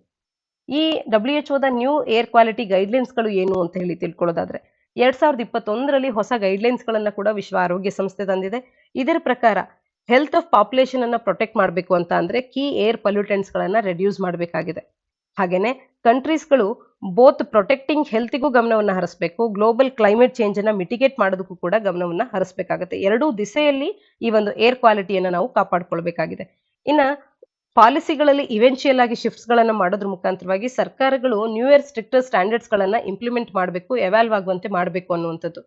ಹಾಗೇನೆ 6 ಪೊಲ್ಯೂಟೆಂಟ್ಸ್ ಗಳ ಲೆವೆಲ್ಸ್ ಗಳನ್ನ ಏರ್ ಕ್ವಾಲಿಟಿ ಲೆವೆಲ್ಸ್ ಗಳು ಎಷ್ಟು ಇರಬೇಕು ಅಂತ ಕೂಡ ಇಲ್ಲಿ ಗೈಡ್ ಅನ್ನ ಮಾಡಲಾಗಿದೆ. 6 ಕ್ಲಾಸಿಕಲ್ ಪೊಲ್ಯೂಟೆಂಟ್ಸ್ ಗಳು ಯಾವುವು ಈ ಒಂದು ಏರ್ ಕ್ವಾಲಿಟಿ ಡೇಟಾಬೇಸ್ ನ ಅಡಿಯಲ್ಲಿ ಇರುವಂತವು ಅನ್ನುವಂಥದ್ದನ್ನ ನೀವು ತಪ್ಪದೇ ಕಮೆಂಟ್ ಸೆಕ್ಷನ್ ಅಲ್ಲಿ ಕಮೆಂಟ್ ಮಾಡಿ ತಿಳಿಸಿ. ಮುಂದಿನ article supreme court to soon take up case against poll bond scheme ಅನ್ನುವಂಥದ್ದು. ಇದನ್ನ ಸಾಮಾನ್ಯ ಅಧ್ಯಯನ ಪತ್ರಿಕೆ 2ರ ಅಡಿಯಲ್ಲಿ government policies and interventions, transparency and accountability ಅನ್ನುವಂಥ ಪಠ್ಯಕ್ರಮದ ಅಡಿಯಲ್ಲಿ ಓದ್ಕೊಳ್ಬಹುದಾಗುತ್ತೆ. ಈಗ ಭಾರತದ ಸರ್ವೋಚ್ಚ ನ್ಯಾಯಾಲಯದ ಮುಖ್ಯ ನ್ಯಾಯಾಧೀಶರಾದ CJI NV ರಮಣ ಅವರು ಪೋಲ್ ಬಾಂಡ್ ಅಥವಾ ಎಲೆಕ್ಟ್ರೋಲ್ ಬಾಂಡ್ಸ್ಗಳ ಸ್ಕೀಮ್ ಬಂದಂತ ಸಂದರ್ಭದಲ್ಲಿ ಅದನ್ನ ಚಾಲೆಂಜ್ ಮಾಡಿ ಬಂದಿದ್ದಂತ ಪ್ಲೀಯನ್ನ ಕೈಗೆತ್ತಿಕೊಳ್ಳಲಿದೆ ಸುಪ್ರೀಂ ಕೋರ್ಟ್ ಅನ್ನುವಂಥದ್ದನ್ನ ಆರ್ಟಿಕಲ್ ಮಾತನಾಡ್ತಾ ಇರ್ತಕ್ಕಂಥದ್ದು. ಇದರ ವಿರುದ್ಧವಾಗಿ ಯಾರು ಪ್ಲೀಯನ್ನ ಫೈಲ್ ಮಾಡಿದ್ದಾರೆ ಅಂತ ಅಂದ್ರೆ ಕಾಮನ್ ಕಾಸ್ ಅನ್ನುವಂಥ ಒಂದು NGO, ಹಾಗೇನೆ association for democratic reforms ADR ಅನ್ನುವಂಥ ಒಂದು NGO. ಈ ಎರಡು NGOಸ್ಗಳು ಸೇರಿ ಈ ಒಂದು ಪ್ಲೀಯನ್ನ ಫೈಲ್ ಮಾಡಿದೆ. ಇಲ್ಲಿ ಡಿಸ್ಟಾರ್ಟಿಂಗ್ ಡೆಮೋಕ್ರಸಿ ಅಂತ ಹೇಳಿ ಈ ಒಂದು ಸ್ಕೀಮ್ ಅನ್ನ ಇವು ಅಲ್ಲೀಜ್ ಮಾಡ್ತಾ ಇರ್ತಕ್ಕಂಥದ್ದು. ಆರ್ಟಿಕಲ್ನ ಹಿನ್ನೆಲೆಯಲ್ಲಿ ಎಲೆಕ್ಟ್ರೋಲ್ ಬಾಂಡ್ ಸ್ಕೀಮ್ನ ಬಗ್ಗೆ ಒಂದಷ್ಟು ಮಾಹಿತಿಯನ್ನು ನಾವು ತಿಳ್ಕೊಳ್ತಾ ಹೋಗೋಣ. ಪರೀಕ್ಷಾ ದೃಷ್ಟಿಯಿಂದ ಈ ಒಂದು ಸ್ಕೀಮ್ ಪ್ರಾಮುಖ್ಯತೆಯನ್ನ ಪಡ್ಕೊಳ್ಳುತ್ತೆ. ಯಾವಾಗಲೇ ಬೇಕಾದ್ರೂ ಕೂಡ ಈ ಸ್ಕೀಮ್ನ ರಿಲೇಟೆಡ್ ಆಗಿ ಮಾಹಿತಿಯನ್ನ ಪ್ರಿಲಿಮ್ಸ್ನಲ್ಲಿ ಅಥವಾ KPSC ಪರೀಕ್ಷೆಗಳಲ್ಲಿ ಕೇಳಬಹುದಾಗಿರುತ್ತೆ. 2017ರಲ್ಲಿ ಈ ಒಂದು ಬಿಲ್ ಅನ್ನುವಂಥದ್ದು ಮೊದಲ ಬಾರಿಗೆ ಇಂಟ್ರೊಡ್ಯೂಸ್ ಆಗುತ್ತೆ. ಎಲೆಕ್ಟ್ರೋಲ್ ಬಾಂಡ್ ಅನ್ನುವಂಥದ್ದು ಮೊದಲ ಬಾರಿಗೆ ಜಾನ್ವರಿ 2018ರಿಂದ ನೋಟಿಫೈ ಆಗುತ್ತೆ. ಎಲೆಕ್ಟ್ರೋಲ್ ಬಾಂಡ್ ಅಂದ್ರೆ ಏನು ಅಂತ ಅಂದಾಗ ಯಾವುದೇ ವ್ಯಕ್ತಿ ಅಥವಾ ಯಾವುದೇ ಒಂದು ಸಂಸ್ಥೆ ಪೊಲಿಟಿಕಲ್ ಪಾರ್ಟೀಸ್ಗಳಿಗೆ ಮನಿಯನ್ನ ಡೊನೇಟ್ ಮಾಡೋದಕ್ಕೆ ಇದೊಂದು ಇನ್ಸ್ಟ್ರೂಮೆಂಟ್ ಆಗಿ ಕಾರ್ಯ ಮಾಡುತ್ತೆ. ಇದು ಪ್ರಾಮಿಸರಿ ನೋಟ್ನ ರೀತಿಯಲ್ಲಿ ಕಾರ್ಯ ಮಾಡುತ್ತೆ. ಇದನ್ನ ಯಾವುದೇ ವ್ಯಕ್ತಿ ಅಥವಾ ಭಾರತದ ಸಿಟಿಸನ್ ಅವರು ಇಲ್ಲಿ ಇದನ್ನ ಪರ್ಚೇಸ್ ಮಾಡಬಹುದು, ಅಥವಾ ಭಾರತದಲ್ಲಿ ಇನ್ಕಾರ್ಪೊರೇಟ್ ಆಗಿರ್ತಕ್ಕಂಥ ಒಂದು ಸಂಸ್ಥೆ ಅಥವಾ ಎಸ್ಟಾಬ್ಲಿಷ್ ಆಗಿರ್ತಕ್ಕಂಥ ಒಂದು ಸಂಸ್ಥೆ ಇದನ್ನ ಪರ್ಚೇಸ್ ಮಾಡಬಹುದಾಗಿರುತ್ತೆ. ಯಾವುದೇ ಇಂಡಿವಿಜುವಲ್ ಎಲೆಕ್ಟ್ರೋಲ್ ಬಾಂಡ್ಸ್ ಗಳನ್ನ ಸಿಂಗಲ್ ಆಗಿ ಅಥವಾ ಜಾಯಿಂಟ್ಲಿ ಕೂಡ ಇದನ್ನ ಬೈ ಮಾಡಬಹುದಾಗುತ್ತೆ. ಎಲೆಕ್ಟ್ರೋಲ್ ಬಾಂಡ್ಸ್ ಗಳನ್ನ ಬೈ ಮಾಡಿದಂತ ಯಾವುದೇ ವ್ಯಕ್ತಿ ಅಥವಾ ಸಂಸ್ಥೆ ಒಂದು ಪೊಲಿಟಿಕಲ್ ಪಾರ್ಟಿಗೆ ಅವುಗಳನ್ನ ಡೊನೇಟ್ ಮಾಡದಂತ ಸಂದರ್ಭದಲ್ಲಿ ಆ ಪಾರ್ಟೀಸ್ಗಳು ತಮ್ಮ ಒಂದು ಡೆಸಿಗ್ನೇಟೆಡ್ ಅಕೌಂಟ್ SBI ಅಕೌಂಟ್ ನಲ್ಲಿ, ನವದೆಹಲಿಯಲ್ಲಿರ್ತಕ್ಕಂಥ SBI ಅಕೌಂಟ್ ನಲ್ಲಿ ಈ ಒಂದು ಬಾಂಡ್ಸ್ ಗಳನ್ನ ಖರೀದಿ ಮಾಡಬಹುದು. ಹಾಗೆ ಆ ಪೊಲಿಟಿಕಲ್ ಪಾರ್ಟಿಯು ಒಂದು ಡೆಸಿಗ್ನೇಟೆಡ್ ಅಕೌಂಟ್ ಏನಿರುತ್ತೆ ಆ ಅಕೌಂಟ್ ನ ಮುಖಾಂತರವಾಗಿ ಇದನ್ನ ವಿಡ್ರಾ ಮಾಡ್ಕೊಳ್ಬಹುದಾಗತ್ತೆ. ಆದ್ರೆ ಈ ರೀತಿಯ ನಂಬರ್ ಆಫ್ ಬಾಂಡ್ಸ್ ಗಳನ್ನ ಒಂದು ಕಂಪನಿ ಅಥವಾ ಯಾವುದೇ ಇಂಡಿವಿಜುವಲ್ ಪಡ್ಕೊಳ್ಳೋದಕ್ಕೆ ಯಾವುದೇ ಲಿಮಿಟ್ ಅನ್ನ ಹಾಕಿಲ್ಲದೆ ಇರತಕ್ಕಂಥದ್ದು ಇಲ್ಲಿ ಮುಖ್ಯವಾದಂತ ಒಂದು ಅಂಶ. ಈ ಬಾಂಡ್ಸ್ ಗಳನ್ನ ಎಷ್ಟು ದಿನಗಳ ಒಳಗಡೆ ಎನ್ಕ್ಯಾಶ್ ಮಾಡ್ಕೊಳ್ಬೇಕು ಅಂತ ಅಂದ್ರೆ ಈ ಬಾಂಡ್ಸ್ ಗಳನ್ನ ಪಡ್ಕೊಂಡಂತ 15 ದಿನಗಳ ಒಳಗೆಯೇ ಎನ್ಕ್ಯಾಶ್ ಮಾಡ್ಕೊಳ್ಬೇಕಾಗತ್ತೆ. ಇದನ್ನ SBI prime minister relief fund ನಲ್ಲಿ, ಇಲ್ಲ ಅಂತ ಅಂದ್ರೆ ಒಂದು ವೇಳೆ ಇದನ್ನ ಎನ್ಕ್ಯಾಶ್ ಮಾಡಲಿಲ್ಲ ಅಂತ ಅಂದ್ರೆ SBI ಪ್ರೈಮ್ ಮಿನಿಸ್ಟರ್ಸ್ ರಿಲೀಫ್ ಫಂಡಿಗೆ ಇದನ್ನ ಡೆಪಾಸಿಟ್ ಮಾಡಲಾಗುತ್ತೆ. ಹಾಗಾದ್ರೆ ಈ ಬಾಂಡ್ಸ್ ಅನ್ನ ಪಡ್ಕೊಳ್ಳೋದಕ್ಕೆ ಯಾವುದೇ ಕಂಡೀಷನ್ಸ್ ಇದೆಯಾ ಅಂತ ಅಂದ್ರೆ 1951ರ representation of people's act RPA ಏನಿದೆ ಇದರ ಸೆಕ್ಷನ್ 29A ನ ಅಡಿಯಲ್ಲಿ ಯಾವುದೇ ಒಂದು ಪಾರ್ಟಿ ರಿಜಿಸ್ಟರ್ ಆಗಿರ್ಬೇಕಾಗತ್ತೆ ಮತ್ತು ಹಿಂದೆ ಆ ಒಂದು ಈ ಸಂದರ್ಭದಲ್ಲಿ ಬಾಂಡ್ ಅನ್ನು ಕೊಡುವಂತ ಸಂದರ್ಭಕ್ಕೆ ಹಿಂದೆ ನಡೆದಂತ ಸ್ಟೇಟ್ ಅಸೆಂಬ್ಲಿ ಎಲೆಕ್ಷನ್ಸ್ ಆಗಿರಬಹುದು ಅಥವಾ ಪಾರ್ಲಿಮೆಂಟರಿ ಎಲೆಕ್ಷನ್ಸ್ ಗಳಾಗಿರ್ಬೋದು, ಈ ರೀತಿಯ ಜನರಲ್ ಎಲೆಕ್ಷನ್ಸ್ ಗಳಲ್ಲಿ ಏನು ಓಟ್ಸ್ ಗಳು ಪೋಲ್ ಆಗಿರುತ್ತೆ ಅದರಲ್ಲಿ 1% ಮತಗಳನ್ನ ಅವರು ಪಡ್ಕೊಂಡಿರ್ಲೇಬೇಕಾಗತ್ತೆ. ಎಲೆಕ್ಟ್ರೋಲ್ ಬಾಂಡ್ಸ್ ಗಳನ್ನ ಒಂದು ಪಾರ್ಟಿ ರಿಸೀವ್ ಮಾಡ್ಕೊಳ್ಬೇಕು ಅಂತ ಅಂದ್ರೆ ಈ ಪಾರ್ಟಿ ಅನ್ನುವಂಥದ್ದು ವೆರಿಫೈಡ್ ಅಕೌಂಟ್ಗೆ, ಈ ಪಾರ್ಟಿಯ ವೆರಿಫೈಡ್ ಅಕೌಂಟ್ಗೆ ಮನಿ ಅನ್ನುವಂಥದ್ದು ಅಲೋಕೇಟ್ ಆಗುತ್ತೆ ಎಲೆಕ್ಷನ್ ಕಮಿಷನ್ ಆಫ್ ಇಂಡಿಯಾದ ಮುಖಾಂತರವಾಗಿ. ಎಲೆಕ್ಟ್ರೋಲ್ ಬಾಂಡ್ ಟ್ರಾನ್ಸಾಕ್ಷನ್ಸ್ಗಳಿಂದಾಗಿ. ಎಲೆಕ್ಟ್ರೋಲ್ ಬಾಂಡ್ ಟ್ರಾನ್ಸಾಕ್ಷನ್ಸ್ಗಳ ಮುಖಾಂತರವಾಗಿಯೇ ಈ ಒಂದು ಮನಿ ಅನ್ನುವಂಥದ್ದು ಅಲಾಟ್ ಆಗಬೇಕಾಗುತ್ತೆ. ಎಲೆಕ್ಟ್ರೋಲ್ ಬಾಂಡ್ಸ್ ಅನ್ನುವಂಥದ್ದು ಡೋನರ್ ನೇಮ್ ಅನ್ನ ಹೊಂದಿರಲ್ಲ ಅನ್ನುವಂಥದ್ದು ಬಹುಮುಖ್ಯವಾದಂತ ಒಂದು ಅಂಶ. ಆದ್ರೆ ಪೊಲಿಟಿಕಲ್ ಪಾರ್ಟಿ ಅನ್ನುವಂಥದ್ದು ಡೋನರ್ನ ಐಡೆಂಟಿಟಿಯ ಅವೇರ್ನೆಸ್ ಅನ್ನ ಹೊಂದಿಲ್ಲದೆ ಇದ್ರೂ ಕೂಡ ಬ್ಯಾಂಕಿಗೆ ಆ ಒಂದು ಬಾಂಡ್ಸ್ ಗಳನ್ನ ಪಡ್ಕೊಳ್ಳುವಂತ ಸಂದರ್ಭದಲ್ಲಿ ಡೋನರ್ ತನ್ನ ಐಡೆಂಟಿಟಿಯನ್ನ ಬಿಟ್ಕೊಡ್ಬೇಕಾಗತ್ತೆ. SBI ಅನ್ನುವಂಥದ್ದು ಆಥರೈಸ್ಡ್ ಆಗಿರುತ್ತೆ ಈ ಒಂದು ಬಾಂಡ್ಸ್ ಗಳನ್ನ ಇಶ್ಯೂ ಮಾಡೋದಕ್ಕೆ. ಗಳನ್ನ SBI ನಲ್ಲಿ ₹1,000, ₹1,000, ₹10,000, 1 lakh, 10 lakh ಮತ್ತು 1 crore ನ ಡಿನಾಮಿನೇಷನ್ ಅಲ್ಲಿ ಪರ್ಚೇಸ್ ಮಾಡಬಹುದಾಗಿರುತ್ತೆ. One can purchase these bonds only digitally ಅಥವಾ ಥ್ರೂ ಚೆಕ್ಸ್ ನ ಮುಖಾಂತರವಾಗಿ ಮಾತ್ರವೇ ಪಡ್ಕೊಳ್ಬಹುದು. ಎಲೆಕ್ಟ್ರೋಲ್ ಬಾಂಡ್ಸ್ ಗಳನ್ನ ಇವುಗಳನ್ನ ಎಲಿಜಿಬಲ್ ಪೊಲಿಟಿಕಲ್ ಪಾರ್ಟಿ ಅನ್ನುವಂಥದ್ದು ತನ್ನ ಆಥರೈಸ್ಡ್ ಬ್ಯಾಂಕ್ ಅಕೌಂಟ್ ಮುಖಾಂತರವಾಗಿ ಎನ್ಕ್ಯಾಶ್ ಮಾಡ್ಕೊಳ್ಬಹುದು 15 ದಿನಗಳ ಒಳಗಾಗಿ ಮಾತ್ರ. ಎಲೆಕ್ಟ್ರೋಲ್ ಬಾಂಡ್ ಅನ್ನುವಂಥದ್ದು ಯಾವುದೇ ಒಂದು ಎಲಿಜಿಬಲ್ ಪೊಲಿಟಿಕಲ್ ಪಾರ್ಟಿಯಿಂದ ಡೆಪಾಸಿಟ್ ಆಗಿದೆ ಅಂತ ಅಂದ್ರೆ ಅದನ್ನ ಸೇಮ್ ಡೇ ನಲ್ಲಿ ಕ್ರೆಡಿಟ್ ಕೂಡ ಮಾಡಲಾಗುತ್ತೆ ಆ ಒಂದು ಪಾರ್ಟಿಯ ಅಕೌಂಟಿಗೆ. ಎಲೆಕ್ಟ್ರೋಲ್ ಬಾಂಡ್ಸ್ ಅನ್ನುವಂಥದ್ದು 15 ಕ್ಯಾಲೆಂಡರ್ ಡೇಸ್ ವರೆಗೂ ಮಾತ್ರವೇ ವ್ಯಾಲಿಡ್ ಆಗಿರುತ್ತೆ. ಹಾಗೆ ಈ ಒಂದು ಎಲೆಕ್ಟ್ರೋಲ್ ಬಾಂಡಿನ ಬೆನಿಫಿಟ್ಸ್ ಗಳೇನು ಅಂತ ಅಂದ್ರೆ ಟ್ರಾನ್ಸ್ಪರೆನ್ಸಿಯನ್ನ ಇದು ಪೊಲಿಟಿಕಲ್ ಸಿಸ್ಟಮ್ ನ ಅಡಿಯಲ್ಲಿ ತರುತ್ತೆ ಅನ್ನುವಂಥದ್ದು. ಅಕೌಂಟಬಿಲಿಟಿಯನ್ನ ಕೂಡ ಇದು ಎನ್ಶೂರ್ ಮಾಡುತ್ತೆ. ಹಾಗೆ ಕ್ಯಾಶ್ ಅನ್ನ ಬಳಕೆ ಮಾಡೋದನ್ನ ಡಿಸ್ಕರೇಜ್ ಮಾಡುತ್ತೆ, ಯಾಕೆಂದ್ರೆ ಇಲ್ಲಿ ಡಿಜಿಟಲ್ ಟ್ರಾನ್ಸಾಕ್ಷನ್ಸ್ ಗಳು ನಡೆಯುತ್ತೆ. ಮತ್ತು ಅನಾನಿಮಿಟಿಯನ್ನ ಮೇಂಟೈನ್ ಮಾಡೋದ್ರಿಂದ ಆ ಒಂದು ಪಕ್ಷಕ್ಕೆ ಯಾರು ನಮಗೆ ದಾನವನ್ನ ಮಾಡಿದ್ದಾರೆ ಅನ್ನುವಂಥದ್ದು ತಿಳಿದಿರೋದಿಲ್ಲ. ಇದು ಅನಾನಿಮಿಟಿಯನ್ನ ಕಾಪಾಡ್ಕೊಳ್ಳುತ್ತೆ ಅಂತ ಹೇಳಿ. ಈ ಎಲೆಕ್ಟ್ರೋಲ್ ಬಾಂಡ್ಸ್ ಗಳು ಕೂಡ ಕೆಲವೊಂದು ಕ್ರಿಟಿಸಿಸಮ್ ಅಥವಾ ಚಾಲೆಂಜಸ್ ಗಳನ್ನ ಫೇಸ್ ಮಾಡ್ತಾ ಇದೆ.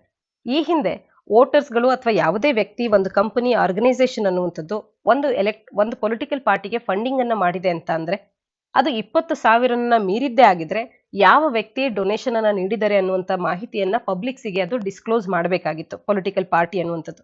ಆದ್ರೆ ಎಲೆಕ್ಟ್ರೋಲ್ ಬಾಂಡ್ಸ್ ಗಳನ್ನ ಇಂಟ್ರೊಡ್ಯೂಸ್ ಮಾಡಿದ ನಂತರದಲ್ಲಿ ಇಲ್ಲಿ ಪೊಲಿಟಿಕಲ್ ಪಾರ್ಟೀಸ್ ಗಳಿಗೆ ಅದರ ಅವೇರ್ನೆಸ್ ಇಲ್ಲ ಯಾರು ಇದನ್ನ ನೀಡಿದ್ದಾರೆ ಅಂತ ಹೇಳಿ. ಹಾಗಾಗಿ ಜನಗಳಿಗೆ ಇದನ್ನ ತಿಳಿಸಲಾಗ್ತಾ ಇಲ್ಲ.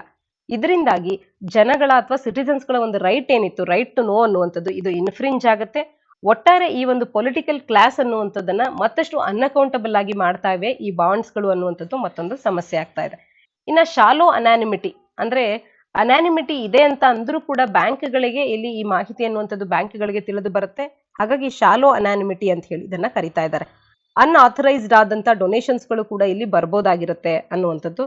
ಮತ್ತು ಕ್ರೋನಿ ಕ್ಯಾಪಿಟಲಿಸಂಗೆ ಇದು ಎಡೆ ಮಾಡಿಕೊಡುತ್ತೆ ಅನ್ನುವಂಥದ್ದು ಮತ್ತೊಂದು ಸಮಸ್ಯೆ ಆಗ್ತಾ ಇದೆ. ಯಾಕೆಂದ್ರೆ ಬ್ಲಾಕ್ ಮನಿ ಕೂಡ ಇಲ್ಲಿ ಇನ್ಫ್ಯೂಸ್ ಆಗ್ಬೋದಾಗುತ್ತೆ. ಅನಾನಿಮಸ್ ಫಂಡಿಂಗ್ ಅನ್ನುವಂಥದ್ದು ಬ್ಲಾಕ್ ಮನಿ ಕೂಡ ಇನ್ಫ್ಯೂಸ್ ಆಗುವಂತೆ ಒಂದು ದಾರಿಯನ್ನ ಮಾಡ್ಕೊಡ್ತಾ ಇದೆ ಅಂತ ಹೇಳಿ. ಹಾಗೇನೆ ಸಾಕಷ್ಟು ಲೂಪ್ ಹೋಲ್ಸ್ ಗಳನ್ನ ಕೂಡ ಈ ಎಲೆಕ್ಟ್ರೋಲ್ ಬಾಂಡ್ಸ್ ಗಳ ಒಂದು ಸ್ಕೀಮ್ ನಲ್ಲಿ ಕಾಣಬಹುದಾಗಿದೆ. ಹಾಗಾಗಿ ಎಲೆಕ್ಟ್ರೋಲ್ ಬಾಂಡ್ಸ್ ಗಳ ವಿಚಾರದಲ್ಲಿ ಸುಪ್ರೀಂ ಕೋರ್ಟಿನ ಸ್ಟ್ಯಾನ್ಸ್ ಏನು ಅಂತ ಅಂದ್ರೆ ಸುಪ್ರೀಂ ಕೋರ್ಟ್ ಅನ್ನುವಂಥದ್ದು ಐಡೆಂಟಿಟಿ ಆಫ್ ದಿ ಪರ್ಚೇಸರ್ಸ್ ಗಳನ್ನ ಕಾಪಾಡಿಕೊಳ್ಳುವುದರಲ್ಲಿ ತನ್ನ ಅಗ್ರಿ ಇದೆ ಅಂತ ಹೇಳಿ ತಿಳಿಸ್ತಾ ಇದೆ ಎಲೆಕ್ಟ್ರೋಲ್ ಬಾಂಡ್ಸ್ ಗಳ ವಿಚಾರದಲ್ಲಿ. ಆದ್ರೆ ಈ ಒಂದು ಪರ್ಚೇಸಸ್ ಗಳು ಆಗುವಂತ ಸಂದರ್ಭದಲ್ಲಿ ರೆಗ್ಯುಲರ್ ಬ್ಯಾಂಕಿಂಗ್ ಚಾಲೆಂಜ್ ಗಳ ಮುಖಾಂತರವಾಗಿ ಆಗಬೇಕು ಅನ್ನುವಂಥದ್ದನ್ನ ಮತ್ತೆ ಎತ್ತಿ ಹಿಡಿತಾ ಇರ್ತಕ್ಕಂಥದ್ದು. 2019ರಲ್ಲಿ ಸುಪ್ರೀಂ ಕೋರ್ಟ್ ಕೂಡ ಎಲ್ಲ ಪೊಲಿಟಿಕಲ್ ಪಾರ್ಟೀಸ್ ಗಳನ್ನ ಇವರು ರಿಸೀವ್ ಮಾಡ್ಕೊಂಡಿರ್ತಕ್ಕಂಥ ಡೊನೇಷನ್ಸ್ ಗಳ ಮಾಹಿತಿಯನ್ನ ಸಬ್ಮಿಟ್ ಮಾಡಿ ಅಂತ ಹೇಳಿ ತಿಳಿಸಿತ್ತು. ಎಲೆಕ್ಟ್ರೋಲ್ ಕಮಿಷನ್ ಆಫ್ ಇಂಡಿಯಾಗೆ ಅವರು ಮಾಹಿತಿಯನ್ನ ನೀಡಬೇಕಾಗಿತ್ತು. ಹಾಗೇನೆ ಫಿನಾನ್ಸ್ ಮಿನಿಸ್ಟ್ರಿ ಕೂಡ ಒಂದು window of purchasing electoral bonds ಗಳನ್ನ 10 ದಿನಗಳವರೆಗೂ ಏನು ಓಪನ್ ಮಾಡಲಾಗಿದೆ ಅದನ್ನ 5 ದಿನಕ್ಕೆ ರೆಡ್ಯೂಸ್ ಮಾಡೋದ್ರ ಬಗ್ಗೆ ಕೂಡ ಫಿನಾನ್ಸ್ ಮಿನಿಸ್ಟ್ರಿಗೆ ಸುಪ್ರೀಂ ಕೋರ್ಟ್ ಅನ್ನುವಂಥದ್ದು ತಿಳಿಸಿತ್ತು. ರಿಸರ್ವ್ ಬ್ಯಾಂಕ್ ಆಫ್ ಇಂಡಿಯಾ ಕೂಡ ಈ ಒಂದು ಸ್ಕೀಮಿಗೆ ಕ್ರಿಟಿಕಲ್ ಆಗಿದೆ. ಸೆಂಟ್ರಲ್ ಬ್ಯಾಂಕ್ ತಿಳಿಸುವಂತೆ ಈ ರೀತಿಯ ಬಾಂಡ್ಸ್ ಗಳಿಂದಾಗಿ ಭಾರತದ ಬ್ಯಾಂಕ್ ನೋಟ್ಸ್ ಗಳ ಬಗ್ಗೆ ನಮ್ಮಲ್ಲಿರುವಂತ ಫೇತ್ ಅನ್ನುವಂಥದ್ದು ಅಂಡರ್ಮೈನ್ ಮಾಡದಂತಾಗುತ್ತೆ, ಮನಿ ಲಾಂಡ್ರಿಂಗ್ ಅನ್ನ ಎನ್ಕರೇಜ್ ಮಾಡದಂತಾಗುತ್ತೆ ಅಂತ ಹೇಳಿ ಈ ಒಂದು ಸ್ಕೀಮ್ ಅನ್ನ RBI ಅನ್ನುವಂಥದ್ದು ಕೂಡ ಕ್ರಿಟಿಸೈಸ್ ಮಾಡ್ತಾ ಇದೆ. ಇನ್ನ ಎಲೆಕ್ಷನ್ ಕಮಿಷನ್ ಸ್ಟ್ಯಾಂಡ್ ಏನು ಅಂತ ಅಂದ್ರೆ ಪರ್ಸನಲ್ ಪಬ್ಲಿಕ್ ಗ್ರಿವೆನ್ಸಸ್ ಕಮಿಟಿಗೆ ಸ್ಟ್ಯಾಂಡಿಂಗ್ ಕಮಿಟಿಗೆ ಸಬ್ಮಿಟ್ ಮಾಡಿದಂತ ತನ್ನ ಒಂದು ರಿಪೋರ್ಟ್ ನಲ್ಲಿ ಇಲ್ಲಿ ಎಲೆಕ್ಷನ್ ಕಮಿಷನ್ ಕೂಡ ಇದನ್ನ ಅಬ್ಜೆಕ್ಟ್ ಮಾಡಿರ್ತಕ್ಕಂಥದ್ದು. ಈ ಒಂದು ಮೂವ್ ಅನ್ನುವಂಥದ್ದು ರೆಟ್ರೋಗ್ರೇಡ್ ಸ್ಟೆಪ್ ಆಗ್ತಾ ಇದೆ ಅಂತ ಹೇಳಿ ಲೆಟರ್ ನಲ್ಲಿ ಲಾ ಮಿನಿಸ್ಟ್ರಿಗೆ ಬರೆದಂತ ಲೆಟರ್ ನಲ್ಲಿ ಎಲೆಕ್ಷನ್ ಕಮಿಷನ್ ತಿಳಿಸ್ತಾ ಇರ್ತಕ್ಕಂಥದ್ದು. ಹಾಗಾಗಿ ಇದನ್ನ ರೀಕನ್ಸಿಡರ್ ಮಾಡೋದಕ್ಕೆ ಮತ್ತು ಮಾಡಿಫೈ ಮಾಡೋದಕ್ಕೆ ಅಂತ ಹೇಳಿ ಎಲೆಕ್ಷನ್ ಕಮಿಷನ್ ಇಲ್ಲಿ ಕೇಳ್ತಾ ಇರ್ತಕ್ಕಂಥದ್ದು. ಆರ್ಟಿಕಲ್ ನ ಹಿನ್ನೆಲೆಯಲ್ಲಿ ಎಲೆಕ್ಷನ್ ಕಮಿಷನ್ ಅಲ್ಲಿ ಇರ್ತಕ್ಕಂಥ ಎಲೆಕ್ಷನ್ ಕಮಿಷನರ್ಸ್ ಗಳ ಸಂಖ್ಯೆ ಎಷ್ಟು ಅನ್ನುವಂಥದ್ದನ್ನ ತಪ್ಪದೆ ನೀವು ಕಮೆಂಟ್ ಸೆಕ್ಷನ್ ಅಲ್ಲಿ ಕಮೆಂಟ್ ಮಾಡಿ ತಿಳಿಸಿ. ಮುಂದಿನ article the Indian Antarctic bill and it's various provisions ಅನ್ನುವಂಥದ್ದು. ಇದನ್ನ ಸಾಮಾನ್ಯ ಅಧ್ಯಯನ ಪತ್ರಿಕೆ 3ರ ಅಡಿಯಲ್ಲಿ ಸೈಂಟಿಫಿಕ್ ಡೆವಲಪ್ಮೆಂಟ್ಸ್ ಅನ್ನುವಂಥ ಪಠ್ಯಕ್ರಮದ ಅಡಿಯಲ್ಲಿ ಓದ್ಕೊಳ್ಬಹುದಾಗುತ್ತೆ. ನಿಯರ್ಲಿ 40 ಇಯರ್ಸ್ ಆಗಿದೆ ಭಾರತ ಅಂಟಾರ್ಟಿಕ್ ಟ್ರೀಟಿಗೆ ಸಹಿ ಹಾಕಿ. ಇಂಡಿಯನ್ ಗವರ್ಮೆಂಟ್ ಅನ್ನುವಂಥದ್ದು ದಿ ಇಂಡಿಯನ್ ಅಂಟಾರ್ಟಿಕ್ ಬಿಲ್ 2022 ಈಗ ಹೊರತರ್ತಾ ಇರ್ತಕ್ಕಂಥದ್ದು. ಇಲ್ಲಿ ನಡೆಯುವಂತ ಅಂದ್ರೆ ಅಂಟಾರ್ಟಿಕಾದಲ್ಲಿ ನಡೆಯುವಂತ ರಿಸರ್ಚ್ ಗಳನ್ನ ರೆಗ್ಯುಲೇಟ್ ಮಾಡೋದಕ್ಕೆ, ಅಲ್ಲಿನ ರಿಸರ್ಚ್ ಸ್ಟೇಷನ್ಸ್ ಗಳನ್ನ, ಆ ಒಂದು ಫ್ರೋಸನ್ ಕಾಂಟಿನೆಂಟ್ ನಲ್ಲಿ ಇರ್ತಕ್ಕಂಥ ರಿಸರ್ಚ್ ಸ್ಟೇಷನ್ಸ್ ಗಳನ್ನ ರೆಗ್ಯುಲೇಟ್ ಮಾಡ್ಲಿಕ್ಕೆ ಮತ್ತು ಅಲ್ಲಿನ ಆಕ್ಟಿವಿಟೀಸ್ ಗಳನ್ನ ಮಾನಿಟರ್ ಮಾಡ್ಲಿಕ್ಕೆ ಅಂತ ಹೇಳಿ ಇಂಡಿಯನ್ ಅಂಟಾರ್ಟಿಕ್ ಬಿಲ್ 2022 ಹೊರತರ್ತಾ ಇರ್ತಕ್ಕಂಥದ್ದು. ಆರ್ಟಿಕಲ್ ನ ಹಿನ್ನೆಲೆಯಲ್ಲಿ ಇಲ್ಲಿರ್ತಕ್ಕಂಥ ಕೀ ಫೀಚರ್ಸ್ ಗಳೇನು, ಈ ಬಿಲ್ಲಿನ ಮಹತ್ವ ಏನು ಅನ್ನುವಂಥದ್ದನ್ನ ತಿಳ್ಕೊಳ್ಳೋಣ. ಇದು ಆ ಒಂದು ಅಂಟಾರ್ಟಿಕಾದಲ್ಲಿರ್ತಕ್ಕಂಥ ನಮ್ಮ ಭಾರತದ ರಿಸರ್ಚ್ ಸ್ಟೇಷನ್ಸ್ ಗಳ ಒಂದು ವಿಸಿಟ್ಸ್ ಗಳೇನಿದೆ, ಸೈಂಟಿಸ್ಟ್ ಗಳಾಗಿರ್ಬಹುದು, ಎಕ್ಸ್ಪ್ಲೋರರ್ಸ್ ಗಳ ವಿಸಿಟ್ಸ್ ಗಳೇನಿದೆ, ಈ ಒಂದು ವಿಸಿಟ್ ಮತ್ತು ಆಕ್ಟಿವಿಟೀಸ್ ಗಳನ್ನ ರೆಗ್ಯುಲೇಟ್ ಮಾಡೋದಕ್ಕೆ ಅಂತ ಹೇಳಿ ನೆರವಾಗುತ್ತೆ. ಮತ್ತು ಪೊಟೆನ್ಶಿಯಲ್ ಆಗಿ ಡಿಸ್ಪ್ಯೂಟ್ಸ್ ಗಳು ಏನು ಅರೈಸ್ ಆಗ್ಬೋದು ಅದನ್ನ ಕೂಡ ಕಂಟೈನ್ ಮಾಡೋದಕ್ಕೆ ಇದೊಂದು ಬಿಲ್ ಅನ್ನುವಂಥದ್ದು ನೆರವಾಗುತ್ತೆ.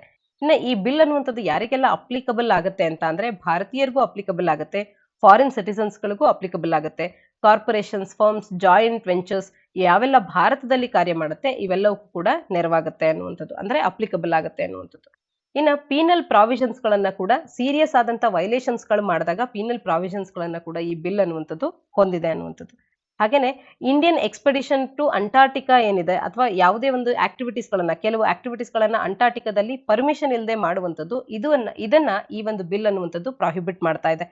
ಇನ್ನ ಭಾರತದಲ್ಲಿ ಇದರ ವಿಚಾರದಲ್ಲಿ ಇನ್ಸ್ಪೆಕ್ಷನ್ ಇನ್ ಇಂಡಿಯಾ ಮಾಡೋದಕ್ಕೆ ಯಾವುದೇ ಒಂದು ಆಫೀಸರ್ ಅನ್ನ ಕೇಂದ್ರ ಸರ್ಕಾರ ಅನ್ನುವಂಥದ್ದು ಡೆಸಿಗ್ನೇಟ್ ಮಾಡಿದಾಗ, ಇನ್ಸ್ಪೆಕ್ಟರ್ ಅಂತ ಹೇಳಿ ಡೆಸಿಗ್ನೇಟ್ ಮಾಡಿದಾಗ, ಆ ಒಂದು ಇನ್ಸ್ಪೆಕ್ಷನ್ ಟೀಮ್ ಅನ್ನುವಂಥದ್ದು ಅಂಟಾರ್ಟಿಕಾದಲ್ಲಿ ಇನ್ಸ್ಪೆಕ್ಷನ್ಸ್ ಗಳನ್ನ ಮಾಡೋದ್ರ ಬಗ್ಗೆ ಕೂಡ ಇಲ್ಲಿ ಪ್ರಾವಿಷನ್ ಅನ್ನ ಒಳಗೊಂಡಿರ್ತಕ್ಕಂಥದ್ದು. ಹಾಗೇನೆ the constitution of the fund, ಈ ಅಂಟಾರ್ಟಿಕ್ ಫಂಡ್ ಅಂತ ಹೇಳಿ ಒಂದು ಫಂಡ್ ಅನ್ನ ಕಾನ್ಸ್ಟಿಟ್ಯೂಟ್ ಮಾಡೋದ್ರ ಬಗ್ಗೆ ಕೂಡ ಇದು ಮಾತನಾಡ್ತಾ ಇರ್ತಕ್ಕಂಥದ್ದು. ಈ ರೀತಿಯ ಒಂದು ಲೆಜಿಸ್ಲೇಷನಿನ ಅವಶ್ಯಕತೆ ಏನಿತ್ತು ಅಂತ ಅಂದ್ರೆ, ಭಾರತವು 1983ರಲ್ಲಿ ಅಂಟಾರ್ಟಿಕ್ ಟ್ರೀಟಿಗೆ ಸಹಿ ಹಾಕಿರ್ತಕ್ಕಂಥದ್ದು. ಹಾಗಾಗಿ ಹತ್ತಿರ 40 ವರ್ಷಗಳೇ ನಡೀತಾ ಇದೆ ಈ ಒಂದು ಟ್ರೀಟಿಗೆ ಸಹಿ ಹಾಕಿ.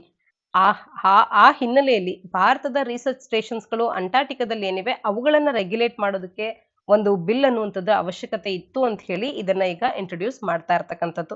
ಆರ್ಟಿಕಲ್ ನ ಹಿನ್ನೆಲೆಯಲ್ಲಿ ಅಂಟಾರ್ಟಿಕಾದಲ್ಲಿ ಇರ್ತಕ್ಕಂಥ ಭಾರತದ ರಿಸರ್ಚ್ ಸ್ಟೇಷನ್ಸ್ ಗಳು ಯಾವುವು ಮತ್ತು ಎಷ್ಟಿವೆ ಅನ್ನುವಂಥದ್ದನ್ನ ತಪ್ಪದೆ ನೀವು ಕಮೆಂಟ್ ಸೆಕ್ಷನ್ ಅಲ್ಲಿ ಕಮೆಂಟ್ ಮಾಡಿ ತಿಳಿಸಿ. 1961ರ ಅಂಟಾರ್ಟಿಕ್ ಟ್ರೀಟಿಗೆ ಕೂಡ ಭಾರತವು ಸಹಿ ಹಾಕಿ ಸಿಗ್ನೇಟರಿ ಅಂತ ಹೇಳಿ ಗುರುತಿಸ್ಕೊಳ್ಳುತ್ತೆ. 54 ಸಿಗ್ನೇಟರೀಸ್ ಗಳನ್ನ ಈ ಒಂದು ಟ್ರೀಟಿ ಅನ್ನುವಂಥದ್ದು ಹೊಂದಿರತಕ್ಕಂಥದ್ದು. ಆರ್ಟಿಕಲ್ ನ ಹಿನ್ನೆಲೆಯಲ್ಲಿ ಅಂಟಾರ್ಟಿಕಾದಲ್ಲಿರ್ತಕ್ಕಂಥ ಭಾರತದ ರಿಸರ್ಚ್ ಸ್ಟೇಷನ್ಸ್ ಗಳ ಹೆಸರುಗಳನ್ನ ತಪ್ಪದೆ ನೀವು ತಿಳಿಸಿ. ಸಂಚಿಕೆಯಲ್ಲಿ ಒಂದು ಎಡಿಟೋರಿಯಲ್ ಅನ್ನ ಕೂಡ ಡಿಸ್ಕಸ್ ಮಾಡೋಣ. Push the policy needle forward on migrant support ಅನ್ನುವಂಥದ್ದು. ಮೈಗ್ರೆಂಟ್ಸ್ ಗಳಿಗೆ, ವಲಸೆಗಾರರಿಗೆ ನೆರವಾಗುವಂತ ಪಾಲಿಸೀಸ್ ಗಳನ್ನ ಹೊರತರೋದ್ರ ಬಗ್ಗೆ ಮತ್ತು ಈಗಿನ ಪಾಲಿಸೀಸ್ ಗಳನ್ನ ಅವರಿಗೆ ಸೂಕ್ತವಾಗುವಂತೆ ಮಾಡುವಂತೆ ಈ ಒಂದು ಆರ್ಟಿಕಲ್ ನಲ್ಲಿ ಲೇಖಕರು ಮಾತನಾಡ್ತಾ ಇರ್ತಕ್ಕಂಥದ್ದು. ಇದನ್ನ ಸಾಮಾನ್ಯ ಅಧ್ಯಯನ ಪತ್ರಿಕೆ 2ರ ಅಡಿಯಲ್ಲಿ poverty, government policies and interventions, human resource, poverty and developmental issues ಅನ್ನುವಂತ ಪಠ್ಯಕ್ರಮದ ಅಡಿಯಲ್ಲಿ, ಹಾಗೇನೆ GS ಪೇಪರ್ 3ನ ಅಡಿಯಲ್ಲಿ ಇನ್ಕ್ಲೂಸಿವ್ ಗ್ರೋತ್ ಅಂಡ್ ಡೆವಲಪ್ಮೆಂಟ್ ಅನ್ನುವಂತ ಪಠ್ಯಕ್ರಮದ ಅಡಿಯಲ್ಲಿ ಓದ್ಕೊಳ್ಬಹುದಾಗುತ್ತೆ. ಎಡಿಟೋರಿಯಲ್ ನ ಹಿನ್ನೆಲೆಯಲ್ಲಿ ಮೈಗ್ರೆಂಟ್ ವರ್ಕರ್ಸ್ ಗಳ ಬಗ್ಗೆ, ಮೈಗ್ರೇಷನ್ ನ ಬಗ್ಗೆ ಮಾಹಿತಿಯನ್ನ ತಿಳ್ಕೊಳ್ತಾ ಹೋಗೋಣ.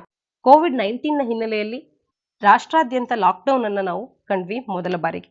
ಆಗ ಮೈಗ್ರೆಂಟ್ ವರ್ಕರ್ಸ್ ಗಳು 100 ಕಿಲೋಮೀಟರ್ ನಡಿಬೇಕಾಗಿ ಬಂತು, ಹಂಗರ್ ನ ಫೇಸ್ ಮಾಡಬೇಕಾಗಿ ಬಂತು, ವೈಲೆನ್ಸ್ಗೆ ಒಳಗಾಗಬೇಕಾಗಿ ಬಂತು.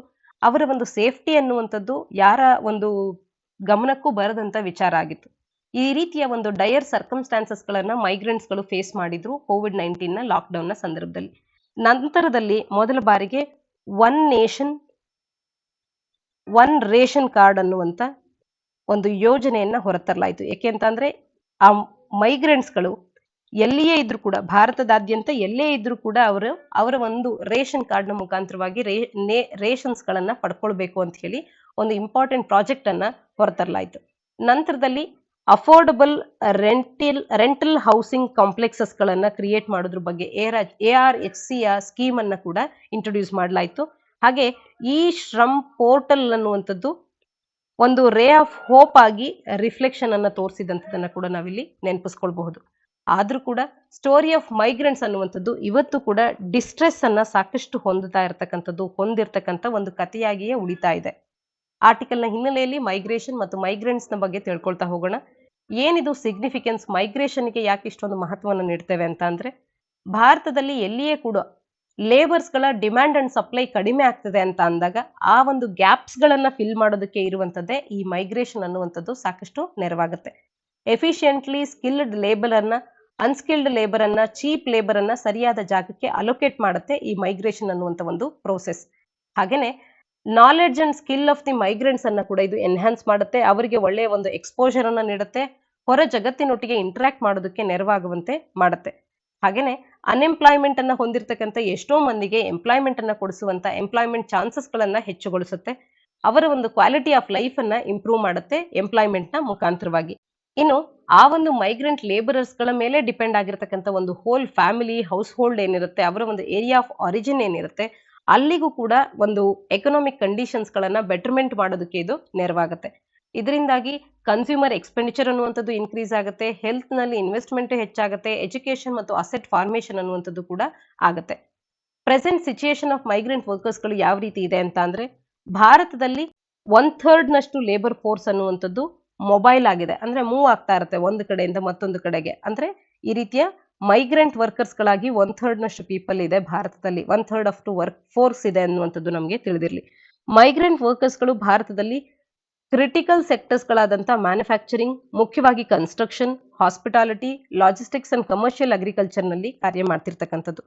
ಕೋವಿಡ್-19 ಪ್ಯಾಂಡಮಿಕ್ ಅನ್ನುವಂಥದ್ದು 1991ರಿಂದಲೂ ಕೂಡ ಬಡತನವನ್ನ ನಿರ್ಮೂಲನೆ ಮಾಡೋದಕ್ಕೆ ಭಾರತದಲ್ಲಿ ತಗೊಂಡಿರ್ತಕ್ಕಂಥ ಹಲವಾರು ಮೆಷರ್ಸ್ ಗಳಿಂದ ಬಂದಿರತಕ್ಕಂಥ ರಿಸಲ್ಟ್ಸ್ ಗಳನ್ನ ಒಂದೇ ರೀತಿಯಾಗಿ ಅಂಡನ್ ಮಾಡುವಂತೆ ಕಾರ್ಯವನ್ನ ಮಾಡ್ತು. ಅಂದ್ರೆ ಬಡತನ ಅನ್ನೋದ್ರಿಂದ ನಾವೇನು ದೂರ ಬರ್ತಾ ಇದ್ವಿ, ಅದರ ಎಡೆಗೆ ಮತ್ತೆ ನಮ್ಮನ್ನ ಕೊಂಡೊಯ್ಯುವಂತೆ ಈ ಒಂದು ಪ್ಯಾಂಡಮಿಕ್ ಅನ್ನುವಂಥದ್ದು ಮಾಡ್ತು.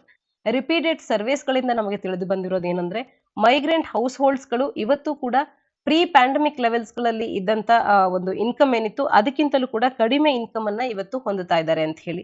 ಲೆಸ್ ವರ್ಕ್ ಅವರಿಗೆ ದೊರಕ್ತಾ ಇದೆ, ಅವರ ಒಂದು ಮಕ್ಕಳಿಗೆ ತಿನ್ನೋದಕ್ಕೆ ಕೂಡ ಕಷ್ಟ ಆಗ್ತಾ ಇದೆ ಅನ್ನುವಂತ ರಿಪೋರ್ಟ್ಸ್ ಗಳನ್ನ ಸರ್ವೆಗಳು ನಮಗೆ ತಿಳಿಸಿರ್ತಕ್ಕಂಥದ್ದು. ಹಾಗಾದ್ರೆ ಪಾಲಿಸಿ ಸಿನಾರಿಯೋ ಮೈಗ್ರೆಂಟ್ಸ್ ಗಳಿಗೆ ಯಾವ ರೀತಿ ಇದೆ, ಯಾವ ರೀತಿ ಇರಬೇಕು ಅಂತ ಅಂದಾಗ, ಕ್ಲಿಯರ್ ಎಕನಾಮಿಕ್ ಮತ್ತು ಹ್ಯುಮ್ಯಾನಿಟೇರಿಯನ್ ರೀಸನಿಂಗ್ ಇದ್ದು ಕೂಡ ಮೈಗ್ರೆಂಟ್ಸ್ ಗಳನ್ನ ಪಾಲಿಸಿ ಡಿಸ್ಕೋರ್ಸ್ ಗೆ ಮತ್ತೆ ನಾವು ತರಬೇಕಾದಂತ ಅವಶ್ಯಕತೆ ಇವತ್ತಿದೆ. ರೀಸೆಂಟ್ಲಿ ನೀತಿ ಆಯೋಗ ಅನ್ನುವಂಥದ್ದು ತನ್ನ ಒಂದು ಸಬ್ ಗ್ರೂಪ್ ಆಫ್ ಅಫಿಷಿಯಲ್ಸ್ ಗಳೊಟ್ಟಿಗೆ ಹಾಗೇನೆ ಸಿವಿಲ್ ಸೊಸೈಟಿಯೊಟ್ಟಿಗೆ ಒಂದು ಡ್ರಾಫ್ಟ್ ನ್ಯಾಷನಲ್ ಮೈಗ್ರೆಂಟ್ ಲೇಬರ್ ಪಾಲಿಸಿಯನ್ನ ಪ್ರಿಪೇರ್ ಮಾಡಿದೆ. ಈ ಡ್ರಾಫ್ಟ್ ನ ಪ್ರಕಾರ ಮೈಗ್ರೇಷನ್ ಅನ್ನುವಂಥದ್ದು ಡೆವಲಪ್ಮೆಂಟಿನ ಒಂದು ಇಂಟಿಗ್ರಲ್ ಪಾರ್ಟ್ ಅನ್ನುವಂಥದ್ದನ್ನ ಅಕ್ನಾಲೆಡ್ಜ್ ಮಾಡಿ ಅಂತ ಹೇಳಿ ರೆಕಮೆಂಡ್ ಮಾಡ್ತಾ ಇದೆ. ಹಾಗೇನೆ ಗವರ್ಮೆಂಟ್ ಪಾಲಿಸೀಸ್ ಅನ್ನುವಂಥದ್ದು ಇಂಟರ್ನಲ್ ಮೈಗ್ರೇಷನ್ ಅನ್ನ ಹಿಂಡರ್ ಮಾಡದೇ ಇರುವಂತೆ ಇರಬೇಕು ಅನ್ನುವಂಥದ್ದನ್ನ ಕೂಡ ತಿಳಿಸ್ತಾ ಇರ್ತಕ್ಕಂಥದ್ದು. ಯಾವೆಲ್ಲ ಫ್ಯಾಕ್ಟರ್ಸ್ ಗಳು ಮೈಗ್ರೇಷನ್ ಪಾಲಿಸಿ ಮೊಮೆಂಟ್ ಅನ್ನುವಂಥದ್ದು ಸ್ಲೋ ಆಗುವಂತೆ ಮಾಡ್ತಾ ಇದೆ ಅಂತ ಅಂದ್ರೆ, ಮೈಗ್ರೇಷನ್ ಅನ್ನ ಪೊಲಿಟಿಸೈಸ್ ಮಾಡ್ತಾ ಇರ್ತಕ್ಕಂಥ ಒಂದು ಅಂಶ ಇಲ್ಲಿ ತೊಡಕಾಗ್ತಾ ಇದೆ. ಅಂದ್ರೆ ಮೈಗ್ರೇಷನ್ ಗೆ ಸಂಬಂಧಪಟ್ಟಂತೆ, ಮೈಗ್ರೆಂಟ್ಸ್ ಗೆ ಸಂಬಂಧಪಟ್ಟಂತೆ ಆ ಪಾಲಿಸೀಸ್ ಗಳನ್ನ ತರುವಂತ ಒಂದು ಪೇಸ್ ಅನ್ನ ಸ್ಲೋ ಮಾಡುವಂತ ಫ್ಯಾಕ್ಟರ್ಸ್ ಗಳು ಯಾವುದು ಅಂತ ಅಂದ್ರೆ, ಮೈಗ್ರೇಷನ್ ಅನ್ನೇ ಪೊಲಿಟಿಸೈಸ್ ಮಾಡ್ತಾ ಇರ್ತಕ್ಕಂಥದ್ದು ಮತ್ತು ಮೈಗ್ರೆಂಟ್ಸ್ ಗಳನ್ನ ಇನಕ್ಯುರೇಟ್ ಆಗಿ ಐಡೆಂಟಿಫೈ ಮಾಡ್ತಾ ಇರ್ತಕ್ಕಂಥದ್ದು ಒಂದು ಮತ್ತೊಂದು ದೊಡ್ಡ ಸಮಸ್ಯೆ. ಅಫಿಷಿಯಲ್ ಡೇಟಾ ಸೆಟ್ ಅನ್ನುವಂಥದ್ದು ಮೈಗ್ರೆಂಟ್ಸ್ ಗಳ ವಿಚಾರದಲ್ಲಿ ಅದನ್ನ ಹೊಂದೋದ್ರಲ್ಲಿ ಫೇಲ್ಯೂರ್ ಆಗ್ತಿರ್ತಕ್ಕಂಥದ್ದು ಮತ್ತೊಂದು ಸಮಸ್ಯೆ. ಹಾಗಾದ್ರೆ ಏನೆಲ್ಲ ಮಾಡಬೇಕು ಈ ರೀತಿಯ ಪಾಲಿಸೀಸ್ ಗಳನ್ನ ಮೈಗ್ರೆಂಟ್ಸ್ ಗಳಿಗಾಗಿ ಇನ್ನಷ್ಟು ವೈಬ್ರೆಂಟ್ ಆಗಿ ಹೊರತರೋದಕ್ಕೆ ಅಂತ ಹೇಳಿದ್ರೆ, ಕೇಂದ್ರ ಸರ್ಕಾರ ಅನ್ನುವಂಥದ್ದು ಸ್ಟ್ರಾಟಜಿಕ್ ಪಾಲಿಸಿ ಗೈಡೆನ್ಸ್ ಅನ್ನ ನೀಡಬೇಕಾಗುತ್ತೆ. ಇಂಟರ್ ಸ್ಟೇಟ್ ಕೋಆರ್ಡಿನೇಷನ್ ಅನ್ನುವಂಥದ್ದು ಬಹುದೊಡ್ಡ ಮುಖ್ಯವಾದಂತ ಅಂಶ ಆಗುತ್ತೆ ಇಲ್ಲಿ. ಹಾಗೇನೆ ಮೈಗ್ರೇಷನ್ ಪಾಲಿಸಿಯನ್ನ ಇನ್ ಫೋರ್ಸ್ ನಲ್ಲಿ ತರಬೇಕು ಅಂತ ಅಂದಾಗ ಸ್ಪೀಡಿ ರಿಲೀಸ್ ಆಗಬೇಕು. ಸೂಟಬಲ್ ಇನ್ಸ್ಟಿಟ್ಯೂಷನಲ್ ಫ್ರೇಮ್ವರ್ಕ್ ಗಳನ್ನ ಇಂಡಿಕೇಟ್ ಮಾಡುವಂತೆ ನೀತಿ ಆಯೋಗದ draft policy on migrant workers ಅನ್ನುವಂಥದ್ದು ಪಾಸಿಟಿವ್ ಸ್ಟೆಪ್ ಅನ್ನ ತಗೊಳ್ಬೇಕಾಗತ್ತೆ. ಪಾಲಿಸಿ ಪ್ರಯಾರಿಟೀಸ್ ಗಳನ್ನ ಆರ್ಟಿಕ್ಯುಲೇಟ್ ಮಾಡುವಲ್ಲಿ ಹೆಚ್ಚಿನ ಗಮನವನ್ನ ಸರಿಯಾದ ರೀತಿಯಲ್ಲಿ ವಹಿಸಬೇಕಾಗತ್ತೆ. ಇನ್ನ ಸ್ಟ್ರಾಟಜಿಕ್ ಇನಿಷಿಯೇಟಿವ್ಸ್ ಗಳಾದಂತ ಮೈಗ್ರೆಂಟ್ಸ್ ಗಳಿಗೆ ಸೇಫ್ಟಿ ನೆಟ್ಸ್ ಗಳನ್ನ ರಿಗಾರ್ಡ್ಲೆಸ್ ಆಫ್ ಲೊಕೇಶನ್ ನಲ್ಲಿ ನೀಡುವಂತದ್ದಾಗಿರಬಹುದು ಮತ್ತು ಮೈಗ್ರೆಂಟ್ಸ್ ಗಳು ಸೇಫ್ ಆಗಿ ಮೈಗ್ರೇಟ್ ಆಗುವಂತೆ ಅವರನ್ನ ಎಂಫಸೈಸ್ ಮಾಡುವಂತದ್ದಾಗಿರಬಹುದು. ಈ ರೀತಿಯ ಕಾರ್ಯಗಳು ಆಗಬೇಕು. ಭಾರತದಲ್ಲಿ ವುಮೆನ್ ಮೈಗ್ರೇಷನ್ ಕೂಡ ಹೆಚ್ಚಿನದಾಗೇ ಇದೆ. ಉದಾಹರಣೆಗೆ ಮದುವೆಯಿಂದ ಕೂಡ ಮೈಗ್ರೇಷನ್ ಅನ್ನುವಂಥದ್ದಾಗತ್ತೆ. ಆದರೆ ಸ್ಪೆಷಲ್ ಮೆಷರ್ಸ್ ಗಳನ್ನ ತಗೊಳ್ಬೇಕಾಗತ್ತೆ ಸಿಚುಯೇಷನ್ ಆಫ್ ಮೈಗ್ರೆಂಟ್ ವುಮೆನ್ ಅನ್ನ ಸರಿಯಾದ ರೀತಿಯಲ್ಲಿ ಇಡೋದಕ್ಕೆ ಅಂತ ಹೇಳಿ. ಮೈನ್ಲಿ ಡೊಮೆಸ್ಟಿಕ್ ವರ್ಕಿಗೆ ಅಂತ ಹೇಳಿ ಮೈಗ್ರೆಂಟ್ಸ್ ಗಳು ಯಾರೆಲ್ಲ ಬೇರೆ ಬೇರೆ ಜಾಗಕ್ಕೆ ವಲಸೆ ಹೋಗಿರ್ತಾರೆ ಅಂತ ಮಹಿಳೆಯರ ಒಂದು ಸ್ಥಿತಿಗತಿಗಳನ್ನ ಬೆಟರೈಸ್ ಮಾಡೋದಕ್ಕೆ ಅಂತ ಹೇಳಿ ಸ್ಪೆಷಲ್ ಸಿಚುಯೇಷನ್ಸ್ ಗಳನ್ನ, ಸ್ಪೆಷಲ್ ಮೆಷರ್ಸ್ ಗಳನ್ನ ಇಲ್ಲಿ ತಗೊಳ್ಬೇಕಾಗತ್ತೆ ಮಹಿಳಾ ವಲಸಿಗರಿಗಾಗಿ ಅಂತ ಹೇಳಿ. ಇಂಡಿಯಾ ಅನ್ನುವಂಥದ್ದು ಇವತ್ತು ಕೂಡ international labour organisation convention on domestic workers ಅನ್ನುವಂಥ ಒಂದು ಕನ್ವೆನ್ಷನ್ ಏನಿದೆ ಅದಕ್ಕೆ ರಾಟಿಫೈ ಮಾಡಿಲ್ಲದೆ ಇರತಕ್ಕಂಥದ್ದನ್ನು ನೆನಪಿಸ್ಕೊಳ್ಬೇಕು. ಪ್ರಿಲಿಮ್ಸ್ ನಲ್ಲಿ ನೇರವಾಗಿ ಪ್ರಶ್ನೆಯನ್ನ ಕೇಳಬಹುದು. ಕನ್ವೆನ್ಷನ್ ಆನ್ ಡೊಮೆಸ್ಟಿಕ್ ವರ್ಕರ್ಸ್ ಅಂತ ಹೇಳಿ ಇರುವಂತ ILO ಇಂಟರ್ನ್ಯಾಷನಲ್ ಲೇಬರ್ ಆರ್ಗನೈಸೇಷನ್ ಈ ಕನ್ವೆನ್ಷನ್ ಗೆ ಭಾರತ ರಾಟಿಫೈ ಮಾಡಿದೆ ಅಂತೇನು ಒಂದು ವಾಕ್ಯ ಇದ್ರೆ ಅದು ತಪ್ಪು. ಭಾರತ ರಾಟಿಫೈ ಮಾಡಿಲ್ಲ ಅನ್ನುವಂಥದ್ದು ನಮಗೆ ತಿಳಿದಿರಬೇಕು. ಹಾಗೇನೆ ಡೊಮೆಸ್ಟಿಕ್ ವರ್ಕರ್ಸ್ ಬಿಲ್ 2017 ಅನ್ನುವಂಥದ್ದು ಇವತ್ತು ಕೂಡ ಲಾ ಆಗಿಲ್ಲದೆ ಇರತಕ್ಕಂಥದ್ದು ನಮ್ಮ ಮುಂದಿರ್ತಕ್ಕಂಥ ಒಂದು ದೊಡ್ಡ ಪ್ರಾಬ್ಲಮ್ ಆಗಿದೆ. ಇದನ್ನ ನಾವು ಸಾಲ್ವ್ ಮಾಡ್ಕೊಳ್ಬೇಕಾಗುತ್ತೆ ಮತ್ತು ಈ ರೀತಿಯ ಕನ್ವೆನ್ಷನ್ಗೆ ನಾವು ಕೂಡ ರಾಟಿಫೈ ಮಾಡಿ ಮೈಗ್ರೆಂಟ್ ವರ್ಕರ್ಸ್ಗಳ ಏಳಿಗೆಗೆ ನಾವು ಗಮನವನ್ನ ಹರಿಸಬೇಕು ಅನ್ನುವಂಥದ್ದು ಒಟ್ಟಾರೆ ಈ ಲೇಖನದ ಆಶಯ ಆಗಿರ್ತಕ್ಕಂಥದ್ದು. ಇದಿಷ್ಟು ಸಂಚಿಕೆಯ ಸುದ್ದಿ ವಿಶ್ಲೇಷಣೆಯಾಗಿದೆ. ಮುಂದಿನ ಸಂಚಿಕೆಯೊಂದಿಗೆ ಮತ್ತೆ ಸಿಗೋಣ. ತಪ್ಪದೆ ನಮ್ಮ ಪ್ರಶ್ನೆಗಳಿಗೆ ಕಮೆಂಟ್ ಸೆಕ್ಷನ್ ಅಲ್ಲಿ ಉತ್ತರಗಳನ್ನ ನೀಡಿ. ಸರಿಯಾದ ಉತ್ತರಗಳನ್ನ ನೀಡಿದವರ ಹೆಸರುಗಳನ್ನ ಮುಂದಿನ ವಿಡಿಯೋಸ್ಗಳಲ್ಲಿ ಶೌಟ್ಔಟ್ ಮಾಡ್ತೇವೆ. ಧನ್ಯವಾದ.